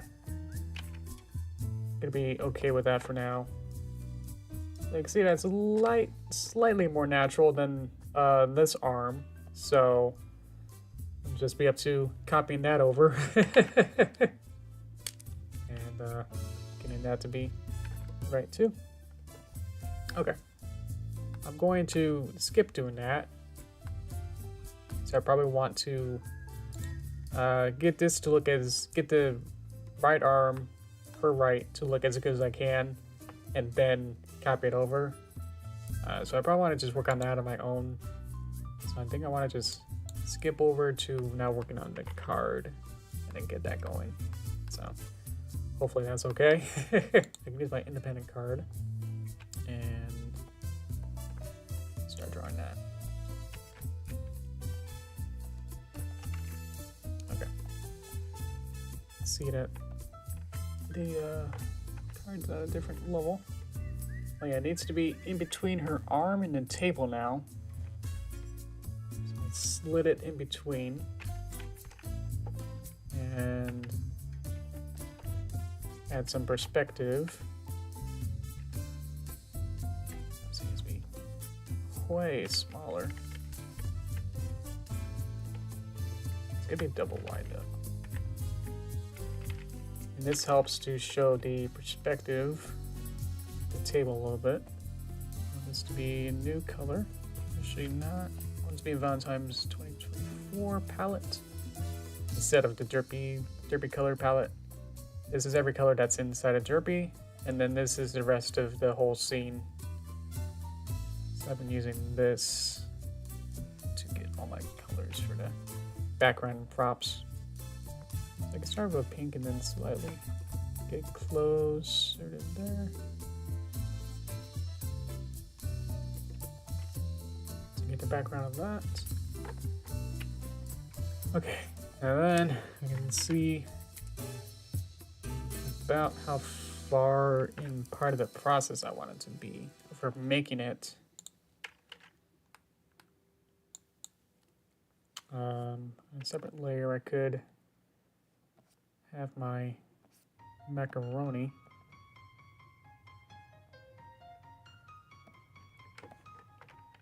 I think I will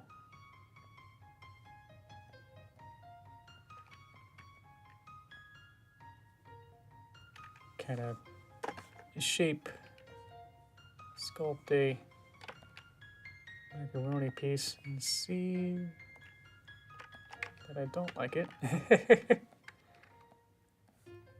Needs to be more elbowy, right? Needs to be more. I'll just make it flat and then I can rotate it afterward. That's sometimes a little easier. It's just to draw something at a flat angle and then rotate it afterward. Probably should use a reference for drawing something like this, especially if I'm not wholly confident in it.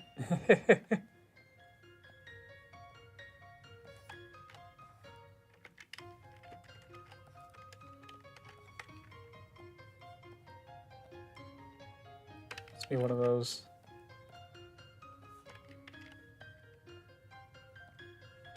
elbow pieces. So I wanted to have a lot more ups. Okay. And then I can add a new color. Attach it to here. Add my new color to there. Didn't mean to color the outline because I'm going to not do that. And now that all broke. Ugh.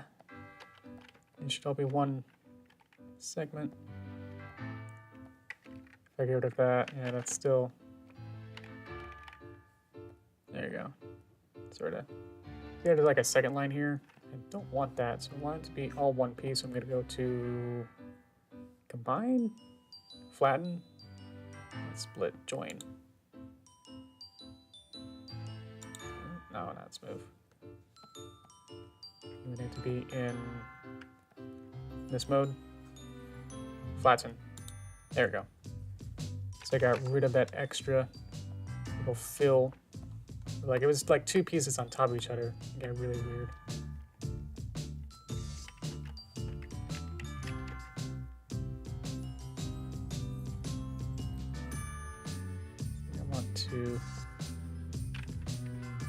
Not have that so low. Gotta have it, then I might as well do that. Yeah, that's better. Okay, that's more macaroni like. Okay, I can see it. Yeah. I can do. I don't know. Take this and lighten it up, and then fill that in. Whoop. Okay, that's what I did. Was I added another two-tone shading here.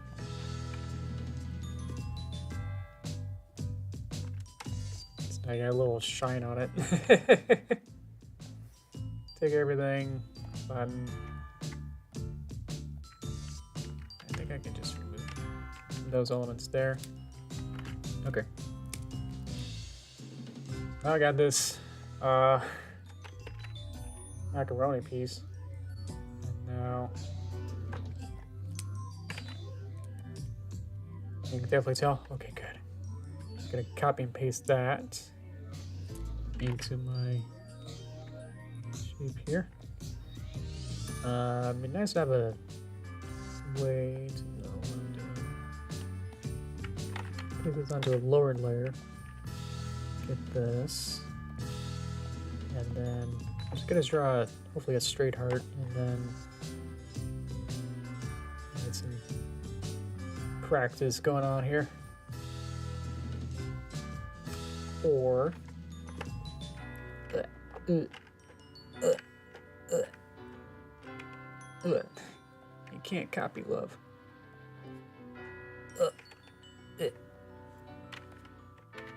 There.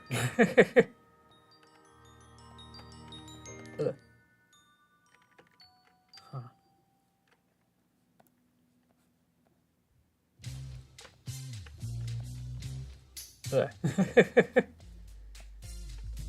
It's almost working.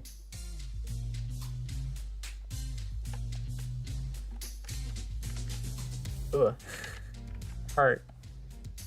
Good enough. Okay. So I will take this, I will flip it. I'll use my perspective squish lattice tools. And stretch that out.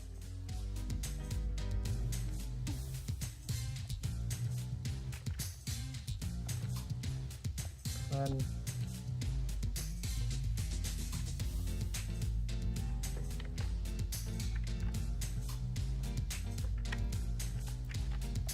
Okay, now I got that, and I got my macaroni. I want this to be one element, but it'll be fine. Is that small? It's looking over here. That's pretty good.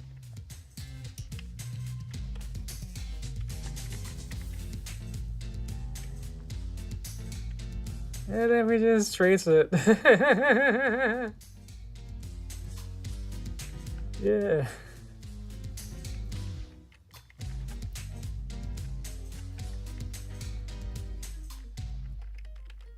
If it's too much, we can kind of... Yeah. So you really gotta be careful and try and grab every piece of it. That's why I want it to be like one piece. Flip. So just gotta carefully trace around it, and then I can go back in and Susify it, or yeah, make it a little bit more. Add chaos into it, basically. Okay. So I got that. I can go back into my this part and delete that. So now what we got left is a nice cute little display there. Ugh.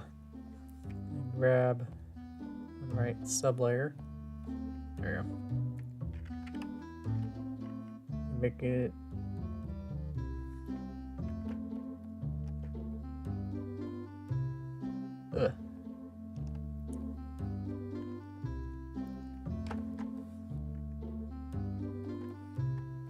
go back look through and be like, ah, this needs to be here, and this needs to be rotated there. Play around with it. Okay. So now we got, ooh, now we got that.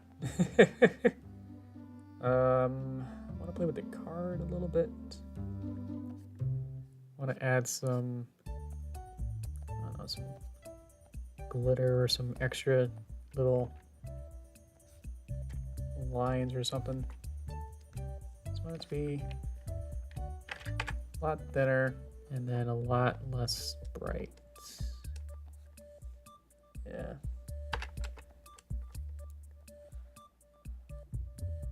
Just want to add the little crease in the middle, and then we just rotate this upside down, and then add some little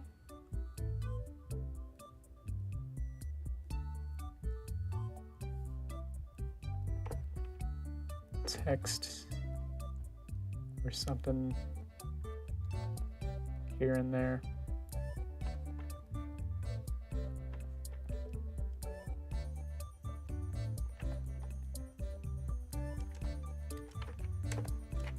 Add some texture into it and make it look like there's writing or something on it. Yeah. And so Derpy's gonna be like, whoa, I'm making the thing. Oh, she's gonna eat the macaroni. There's a little macaroni up here.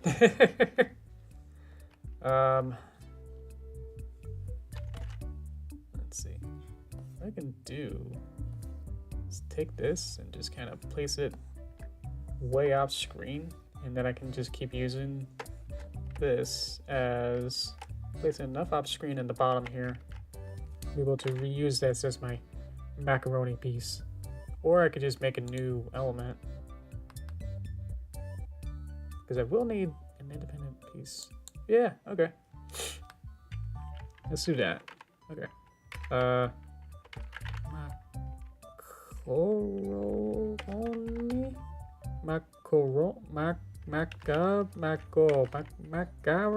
Macaroni? Is that how you spell it? M-A-C-A-R. Okay. Cool. I'll you tune in for it and see if I can spell macaroni. Peg. Let's see. Stretching and thinking. I need to have 2 types of macaroni, don't I? Because I'm gonna have to have in the Zelda section here.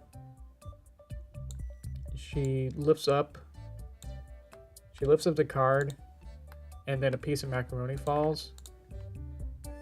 Or have a little piece go like, yeah, I got it, and then a little piece of it here will like, as if she didn't glue that piece correctly enough, like just add a little bit of something happening. Little piece falls off, but I needed to follow along with her lifting it up, so it'd be like a whole keyframe of her going whoop. And so I need that macaroni to actually stay in place, and need it to be that macaroni is a child of the rest of the card system here. But then again, I need it to become independent and then fall off. So that means I need 2 pieces of macaroni elements to be able to tell that now. Where's her arm? There it is. Okay. So now I need macaroni pendant and get rid of that so I can have the, it'll keep the text there. To have it be part of the card, I can have it just be connected to there. And then I can have a separate piece. So what I did was I noodled it into the dependent card. And then I need a duplicate of that. And macaroni independent.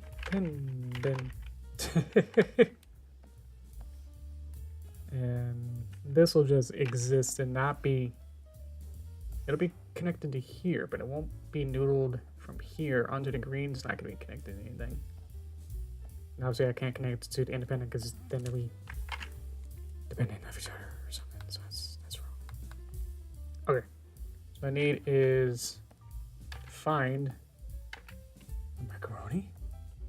What I'm going to do is I'm going to take the macaroni and cut it into these two separate elements here. What I could do is delete this one and make sure that this one is in the right place by centering it in the middle of the stage here, and then copy that into the independent one and then now they're in the same place. And that also means that the rotatey should be in the same place as well. It's over there now. They're not. Where's even the center? Huh. Well, okay. They don't need to be in the same place, but I know that when they're going to be animated, it'd be good to make sure that they are. Both are going to be in the same place. Okay. Okay. Cool. Now I got too much macaroni. What I like about Toon Boom with the kind of drawing stuff is that these drawing substitutions exist and I can just like turn them off and they'll still be here. Like I can always turn them back on.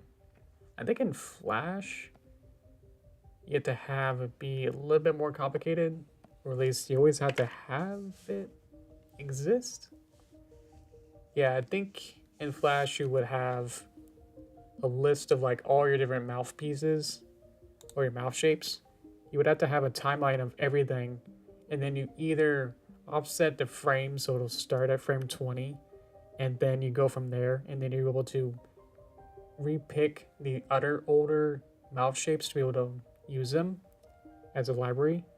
You couldn't pick the library out of thin air, so you would have to always have it exist somewhere on the timeline, I think. Otherwise, it doesn't exist. But with Toon Boom, every drawing you make, no matter at what point you made them, will always exist if you made a duplicate drawing or a drawing substitution. So, makes it real nice that I can pull the macaroni out of thin air and be like, oh yeah, I drew that at one point, but because it's not anywhere on the timeline at all, it's not exposed anywhere in the timeline, but I did make it, so here's macaroni. So, yeah. Okay, now we got card. Yeah, I was gonna think if I wanted 2 boxes, but I could just combine it. There you go. We did it, guys. All right. Okay. So what have we even done? Why is we existing to time? And then at this point, I want to turn off arm, and then on this frame, bring it back. And then on these ones I want to turn off. This is where it gets like, oh yeah, I think Toon Boom expects you to have each shot, like each camera change, to be its own file. Makes it a little tricky because like, sometimes it's short enough that it's like, I definitely could put this into the same file. So it's like, okay. So it's a little easier, don't have to, as I did a little earlier where like I changed the file to like open the Fluttershy one. Like I did have to like completely almost like restart the entire program. It's like I can add a new tab and be like, oh yeah, let me go to this file. Okay, let me switch over. Yeah, it's like I have to reboot the entire software to be able to open a new file. Because basically I have to open a whole new folder system. All the colors and animations and stuff, and all of this has to be figured out. So these projects get pretty big. So they probably suggest you Toon Boom to like have each of these be its own project file. Because each of these could be way large. So, yeah. I want to reset her arm. Get all of our deformers, and I think that's the reset. Okay, cool. Got a whole bunch of like curved deformers. Want to reset her arm position here. So we grab each curve and then click the reset button. Just want it to be, just her arm. I can turn off her hat just for now to not have that. And then I can grab arm here and arm here on the first frame. And then we'll just rotate her arms.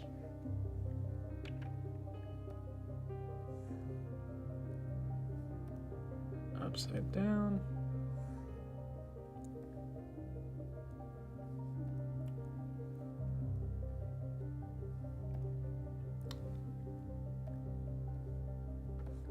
Get this into a good position.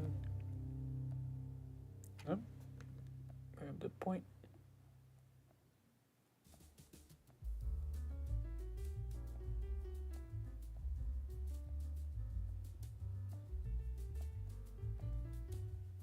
Okay, and then we need the card. So now we need, want it to move up. I want card dependent. So I need to find whether or not I put the drawing substitution in card independent. That's this one. So I'm gonna get this one, and then I'm gonna need to rotate and flip in everything. So new drawing substitution. Now I got 3. I like to get everything. Flip.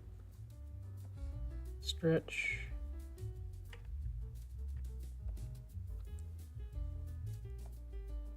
Taper out.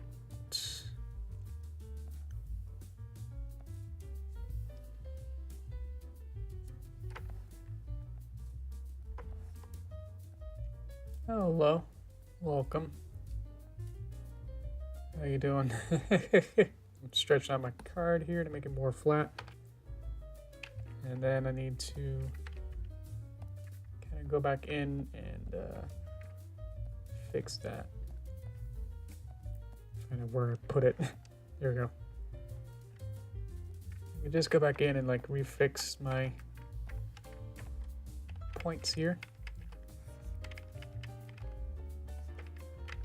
I can always just put it back in the other way.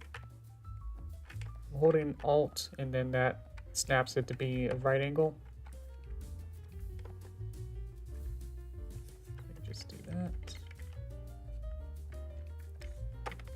Sometimes it adds new points and it's like, I don't like that because I like having just the right amount. I put that in the card independent, so I need to take everything, copy everything, copy. Card dependent, new, paste. Let's see if that worked. Okay. Which means that my other card is on, which means I need to go to card independent and then remove its exposure. So now I want just dependent to be on. And so now I can put this into the right place. I'll line this up. It seems to be upside down. It's simple enough. Okay. Should it be in front or behind your arms?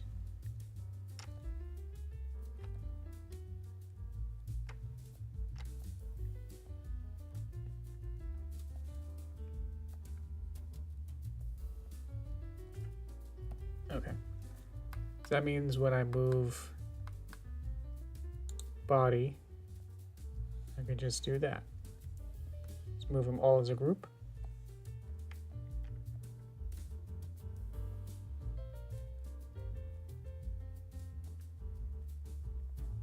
play with these to look slightly more, hopefully more natural.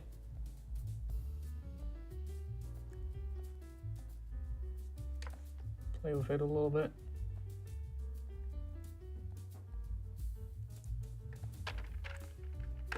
Okay.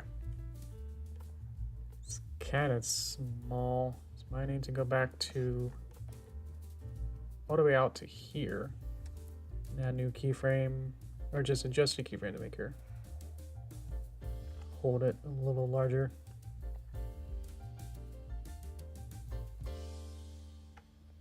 So look like, because I want to focus on the card itself and the macaroni. Always angles are good. Something like that.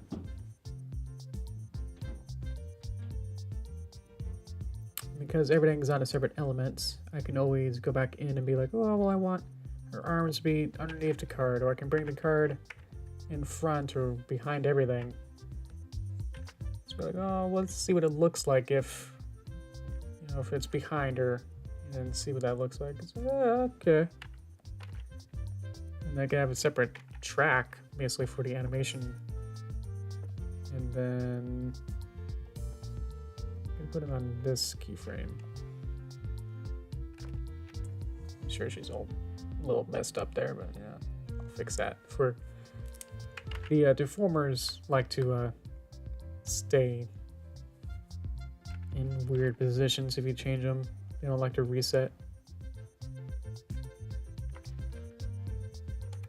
So I'll put her there.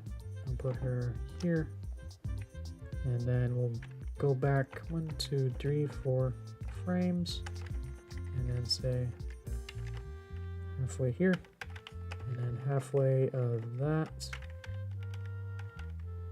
and then this will be our overshoot when we go too far, and then we bring it back down. Where's my arm?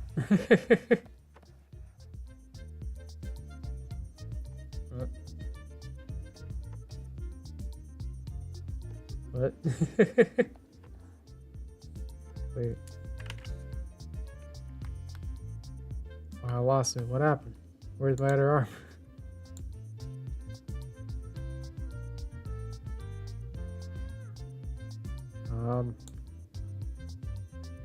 It's just gone. Oh. It only existed for 1 frame somehow, and I was just looking at that. Ah. Yeah, I want her arm to exist. Okay. So I'll go to the end. Add that back in. Yay! Arm.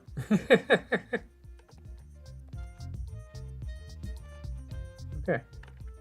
So that's her. Yeah.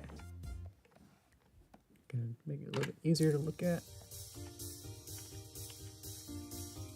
Cool. I can do more.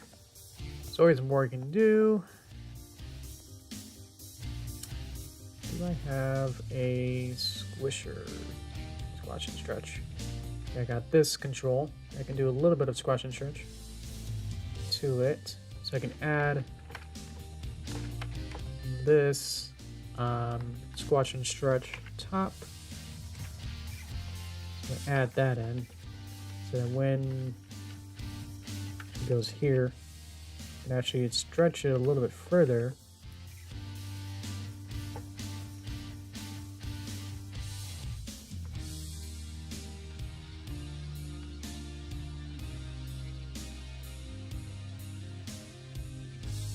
And just kind of play with that to make it a little bit squishy.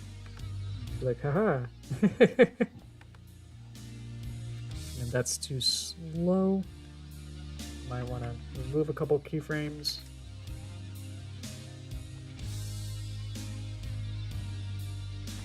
Go back to my body. And then just kind of make it a little bit lower. Just going to make it up to a certain point. A little further than I would. And then bring it back down. So now it's a little bit more sustained. And there. Go back to my these guys informers.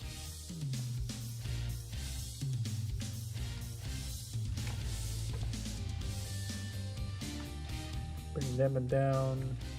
Bring these guys down a little bit more.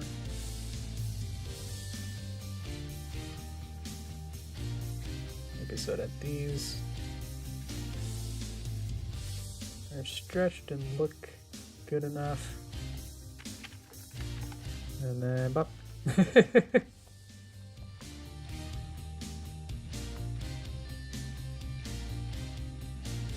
I can do is add slight animation to the card itself so it has its own kind of weight.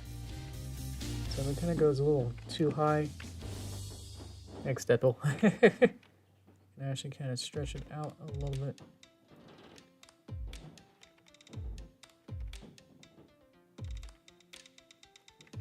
So it has its own kind of something to it. Yeah. And then we have the dependent macaroni.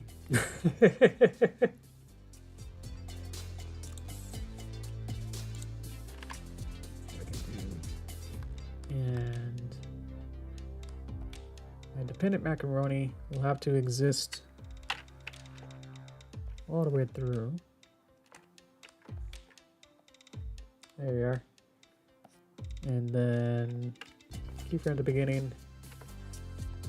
And if I put you in the right place that I want it,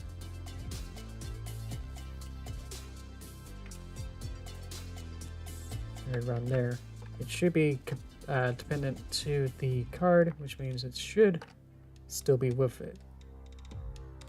Cool. Okay. And then we'll quickly try and see when, at what point does the macaroni fall? Around here. And I'll just put a marker.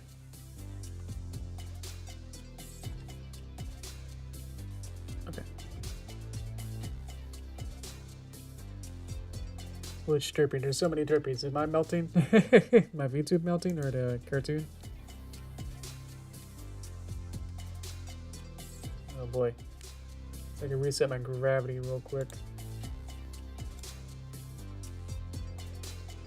Is that a little better?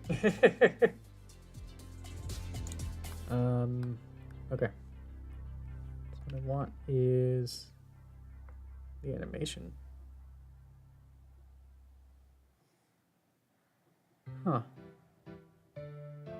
I don't quite see it. If you want to explain it a little bit further, I can try and get into it. Okay. What I want is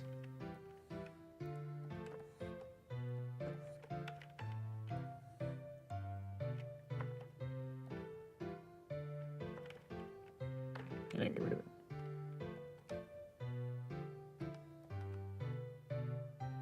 Obviously a little hard to see because the other one is on there. So I have to make a new, I don't know. I have to make a new one. Stuff not seen of all the rest of it. Oh, yeah.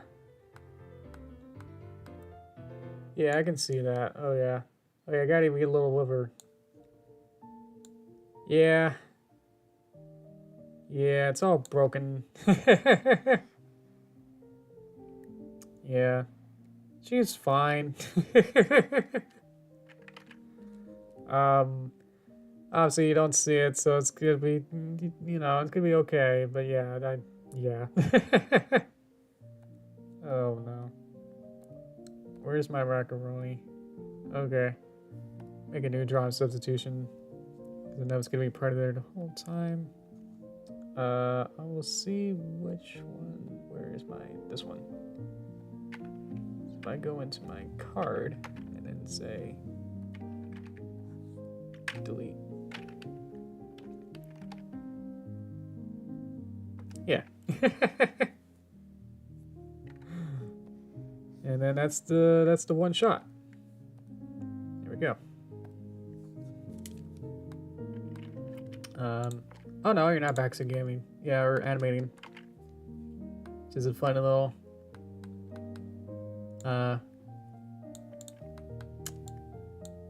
result, I guess, of how this whole system works. Yeah, I mean, I know that, you know, what's gonna be inside within bounds, so it's like I know that I can do literally whatever I want in down here. So she's she'll be fine. She still has her mouth from the last shot, which is this one, with her little tongue out. So I really, really wanted to. I could reset it, but I knew that it would only be her arms. So, yeah. So she's okay. So yeah, we just get this. And what's gonna really sell it is I'm going to have I'm gonna go through and do, you know, sound effects obviously for everything, but have a little, you know, of it like falling on the ground, you know. So right now there's not much impact or anything really going on, and don't really see it, and then it's like, oh, okay. That makes it more tangible is with sound effects. That's usually my last step. So usually script, storyboard, pre-production, backgrounds, layout, character animation, finalize character animation, music and sound effects, and then comp and upload and everything. So it's quite a process. I'm doing literally everything, so it takes a while. What I can do, make sure that she's okay in this shot, is to reset some things. I can see that some of these are a little bit off. I think the peg itself is this much off, so I have a reset button that just resets the positions back to 0. So kind of go back in, and hopefully some of this will fix itself. If it doesn't, that means it's a deformer. It's a little bit off. Or the curve deformers, a little bit off. This one resets it. Boop. And this one resets this. So now, see that these are also off, so I can reset that. That's also off. That's off. Kind of just knowing what I messed up or like really worked with. Kind of select everything and then. Oh, this works, but it might. Yeah, I don't think I messed with anything else. But now it should be ready to go for this shot. So if I wanted to, I could do this in this shot too, but I don't have to. That kind of just be a little bit too much time to set up to do something that's not gonna.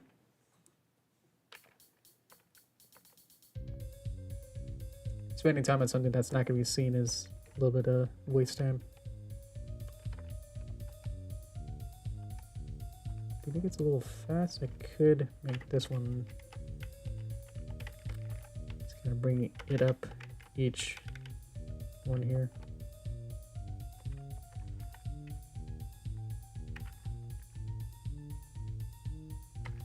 Yeah, I think it's a little slower, is a little better. Obviously, it's a little funnier if it's like really fast, but then you don't really see it. So you don't really know what to look for. So just a little extra gag here and there. I think I explained these boxes, right? But if you didn't know, they were the little controls, so I can squash and stretch her, or like move some pieces around.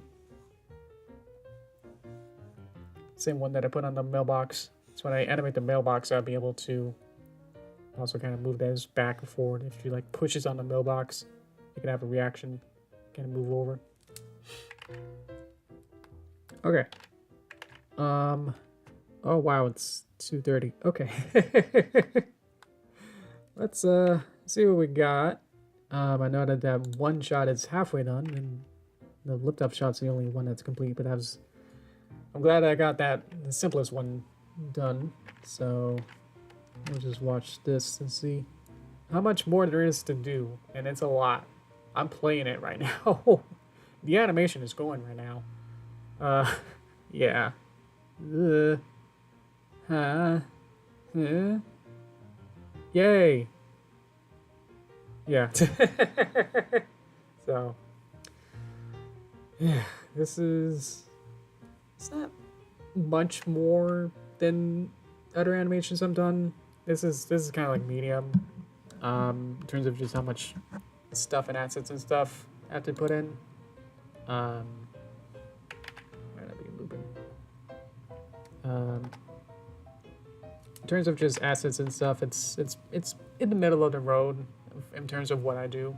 So I'm not like, oh no, this will take forever. It's just kind of like, oh wow, this might actually take a while. Or this will be my first animation I think I'll release this year.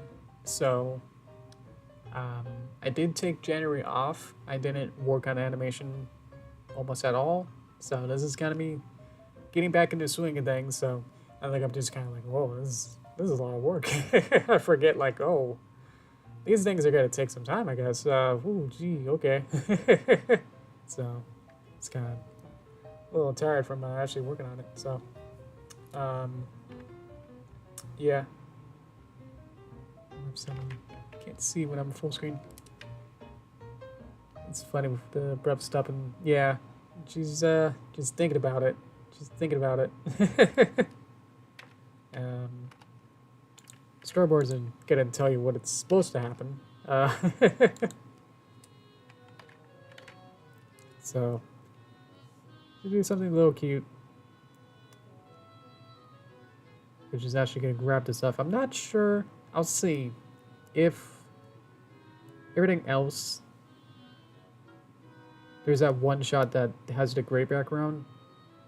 I'll figure everything else around it, and if I'm like less than 30 seconds with it, then I'll probably add it in, if that makes sense. But if the rest of the whole sequence is going to be more than 30 seconds without the gray shot, then I'll have to delete it. And again, you don't have to, you know, as an artist or anything, you don't have to use every idea you have. Sometimes they are bad, and that's why we have deleted scenes, you know? It's kind of like, well, either cut for time or theme or characters, you know, change, and things change over time, you know, your ideas change. You're like, huh, I'm thinking about this more, and it's like, I'm honestly not sure whether or not I want to actually include this, you know? So, I think last stream I said like I'm pretty good at solidifying and having concrete like beginning and endings. The middles are a little hard for me to like really know what to do for sure when writing a story, because it's like anything can happen in the middle. Like I'm pretty solid, like, okay, beginning's gonna be here, ending's gonna be here, good. Because I need this to be looping, so I need to make sure that the beginning is the end. There is no really start or end with a loop, because it can, you know, it can start at any point, and it'll just be a story that just kind of goes on itself and just keeps going. So it's kind of like, well, what do I do between the parts that would be where it would loop on itself? And it's like, I don't know. So, yeah, I'll have to keep playing around with it to see what the timing is, especially for the first outside shots. Is like I'm always a little scared because it's gonna be tricky to animate some of this. Because I'll have to have her animate like flying up and down and then interacting with props, and now we know how complicated props are. And for grabbing an independent prop and becoming an independent prop, and then getting in, and then in the last shot she has that card that becomes dependent into independent. So yeah, this is that one where it's like, well, she's getting, in the story wise, you know, she's getting everything, or she could just kind of start making it. So this is like this in between of like, well, this adds to context of what's going on, but it's like you almost don't need it in some way, because this is almost more context than you need. So you can probably just cut to here, and she's like, oh yeah, she's making a card, cool. This is more just like build up, and then secondary build up and been working on it. So that's what I mean. Like, do I need 2 layers of build up to get into here, or can I have more time here and then add more jokes and stuff? Like, I'm gonna have her get a glue, like a big Elmer glue thing, and just, you know, just like a big cascade of glue just drips and floods her page or something. And she's like, oh, and gets sprinkles and sparkles and like jabs all the macaroni and, you know, shoves it around. So, if I want it to be less than 30 seconds, that means I need it to be, you know, I need to have more time, as much time as possible to work on this one. So I'm trying to think if whether or not I want to get rid of another shot, and this will be the one that I was thinking of to just get rid of. So, yeah. Either way, I'll probably take a little break after this stream and then probably work on something else, and then, yeah, work on it Sunday to, what do I got? Till Wednesday? Okay. I'll see what I can do. And in the meantime, let's go to toast time. Beep. So I got a show. I guess I can show this real quickly, hopefully. I gotta show Cookie's picture, so I'm just gonna quickly get over to it and then pause it so you can see, because we got a new picture. Yay! Pause. No! Oh, where'd it go? You saw it. Oh, I gotta get back to it. It's 27, isn't it? Okay. Thanks everyone for all the other pictures. Getting back to it, and stop. Oh, stop means actually turn off. Doesn't mean pause. Okay. Can I go back the other way? Pause. Okay. Is that it? Did I get it? Okay. Got it. Thank you, Cookie. Okay. Got the new picture. Sent it to the Discord this morning. Wanted to make sure we kept it there for a while so we can all enjoy it. Oh, jeez. Thank you. That is amazing. I love Shy Guys. They've always been one of my favorites. You got the paper Derpy with the eyes. I didn't even think you could have like the actual people, the black people, would be like kind of askew. That's good. I have to redo my whole movie to make it look like that. That'd be great. Oh man. I'm just looking at it more now. This is great. I love the little like sticker or like a tape that was kind of like jagged. You get like when you take a serrated tape dispenser. That's great. I love that as a cool detail. Torso time. As you may notice in the background, there is a toaster. And then little pieces of bread, and then flying pieces of flying toasters and flying breads and little characters of my characters coming in and out of the toasters. It's a little shorthand to be like, oh, this is the end screen kind of thing. But that just was fun enough when I said it once. I was like, well, let's go to, I don't know, toaster time, like years ago, and that just kind of stuck. So now this is toaster time, just to say like, yeah, it's the part where I just shoot the breeze and talk for you guys a little bit before I go. Yeah. Looking for a muffin from the people. Never been one in any of the games. Yeah, it's based on After Dark PC wallpaper. I'm literally just typing that in.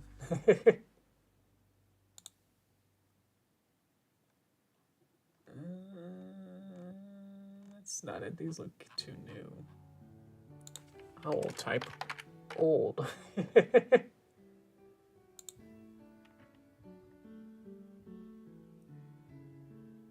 Looks like it might be called. Oh, maybe After Dark's called the software, and then the screensaver might be called Flying Toasters. Okay. Flying Toasters screensaver. Let's do it in a GIF. I don't know how, I'm gonna show it, but I don't know how, copyrighted this is. I mean, this is like 30 years old or something. Let's see. Display screen. Where'd you go? Beep. Shows a little bit of my Toon Boom. There you go. So that's it. So there's these little toasters, and at a different angle. It was easier to animate at a flat angle. But yeah, so it's either After Dark and or Flying Toasters, or that's what it's called or something. But yeah, ooh, that's a little better quality. But yeah, my original idea for all of the screens for the stream, I wanted it to all be based on old computer stuff. I kind of got halfway into it, and then it's like things change and stuff. Our ideas change, so I was like, because that's why one of the intermissions, I think, I changed that one. Let's see. Let's say, hang on. Oh yeah, there's an old computer. It's one of the things that feel like Derpy's just using an old computer to be able to stream. Was like one of the main ideas. Was like, oh well, Derpy found an old computer and now she's streaming. So I wanted things that were like old 90s aesthetic, and so I made a bunch of things that were my first era and iterations of stream things were all based on these old 90s stuff. So I wanted something to reference that, so I made a reference to this After Dark thing by having all my fun characters coming in out of flying toasters that are flying all around me. Woo, woo, woo. Yeah. So that's been a couple years, so I've always had this, and I've been upgrading the animation for the toasters over time too. So, now I've slowly been changing my themes, like now the beginning stream is now the starting screen is now the beach. So, who even knows? I don't know. This is all mixed up now. I just got some old legacy stuff from years ago with the themes, and it's like I don't want to change it, but then I want to change other stuff. So, yeah, I don't know. Oh, there's Derpy. Let's turn you off. Where are you? Oop, so we can see other Derpy. Yeah. Let's see. So what are we gonna do next week? I guess timeline-wise, we'll get to Valentine's Day. I'll get the Valentine's Day animation done, hopefully, within the next half week or so before the Valentine's Day. I'll try and get that done. I'll animate and everything, and then next stream we'll go back and do more color splash. So this picture will be slightly more relevant. Not that it isn't now. But yeah, we'll continue with color splash. I talked to my mom. I did talk to my mom about the Princess Peach Showtime, and she's interested in it. That she wants to. She was even like, "Ooh, can I play it?" I was like, "Okay." So maybe we'll have Mama Greenwater do some Princess Peach Showtime at some point. She is busy with meetings, and a lot of meetings happen to be on Saturday. Or like she's part of like volunteer stuff and other important matters. So it might actually be like a half a month or a whole month later after the game comes out, and it should be available to be able to do it. So might not be right away or when the game comes out. Won't be the first week, or I think it comes out on a Friday. So I was like, oh. Yeah, we won't be ready on that week, but at some point. I mean, I got to finish Color Splash too, so there's priorities in there as well to get all that. So, Hype for that? Okay, good. I'm excited too to have her. She's a moderate gamer. I mean, she's been playing. She can explain like how many games, you know, before I was born and how many games she played in the in the arcade and such. You know, playing the Pong and Frogger and Teenage Mutant Ninja Turtle. That was a little later, kind of arcade games. So she's had a wide way, you know. She liked playing all the, you know, party games. So she's been playing on all the consoles, and so she knows all the X, Y, and BA and all that such. But yeah, I'll stop there. She's probably needing a little bit of help, so you know, kind of backseating might be. Well, let's see if she's into that. But yeah, so that'll be on the agenda, but it's we'll put a pin in it for at least a little while. Maybe a couple months before then. I mean, it comes out in March late or something, so still got some time before then. So in the meantime, I'll try and keep working on Color Splash and see how far I get between then and now. So, but yeah, hope this was fun. Yeah, we'll definitely do some more pony animations in between gaming sessions, I guess, or whenever there's a holiday. I'll try and keep working on a whole bunch of projects I got working on. Still cooking up. Got the got this one. Got a commission that's overdue. I gotta just work on it. I'll try and work on it today. Let's see. Eventually I want to get the HTML5 version of my visual novel video game, my Sunny's Dream visual novel game. So it'll be technically playable on a mobile device, but not literally an app. It'll just be playable through a website. Then a movie. Try and get that done. And in the meantime, I guess whenever a holiday comes up, I'll have to work on that as well. And so just be busy. Parents playing games on TV. Funny moments. Oh, good. We could all kind of, you know, laugh with her, right? Yeah.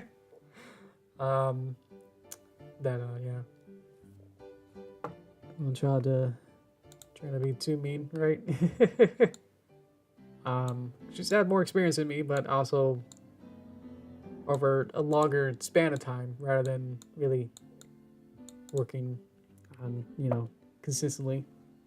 I think even with like smartphone games, she's been kind of lax on those, or hasn't been playing those much.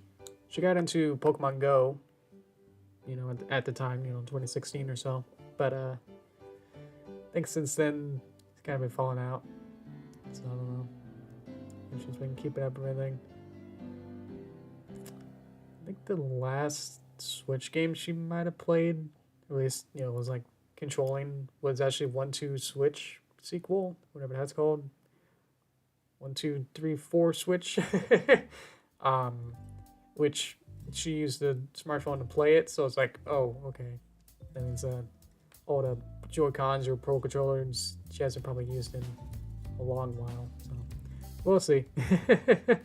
Might have to get back into it. Get it back into it because of that. But anyway, yeah, that's on the horizon. As some would say, it's over the horizon. Alright, anyway. Okay, guys. Alright, yeah, I gotta get going. I gotta get some food and rest a little bit. So, you can tell my voice is always gone by the end of these. So, thank you so much, guys. Yeah, farewell, and yeah, we'll see you again, and we'll do this. We'll play with more Shy Guys next week. Thanks, Cookie. That's awesome. I always appreciate these. If anyone else is interested in sharing their fan art, that's cute. You can send it to me, and I will accept it or whether or not, and I will judge it by how cute it is, and then I will put it in the slideshow. It could be anything you want. You saw there was a hand-drawn one, that was just traditional on paper. I was like, that's good enough for me. That's art. Cool.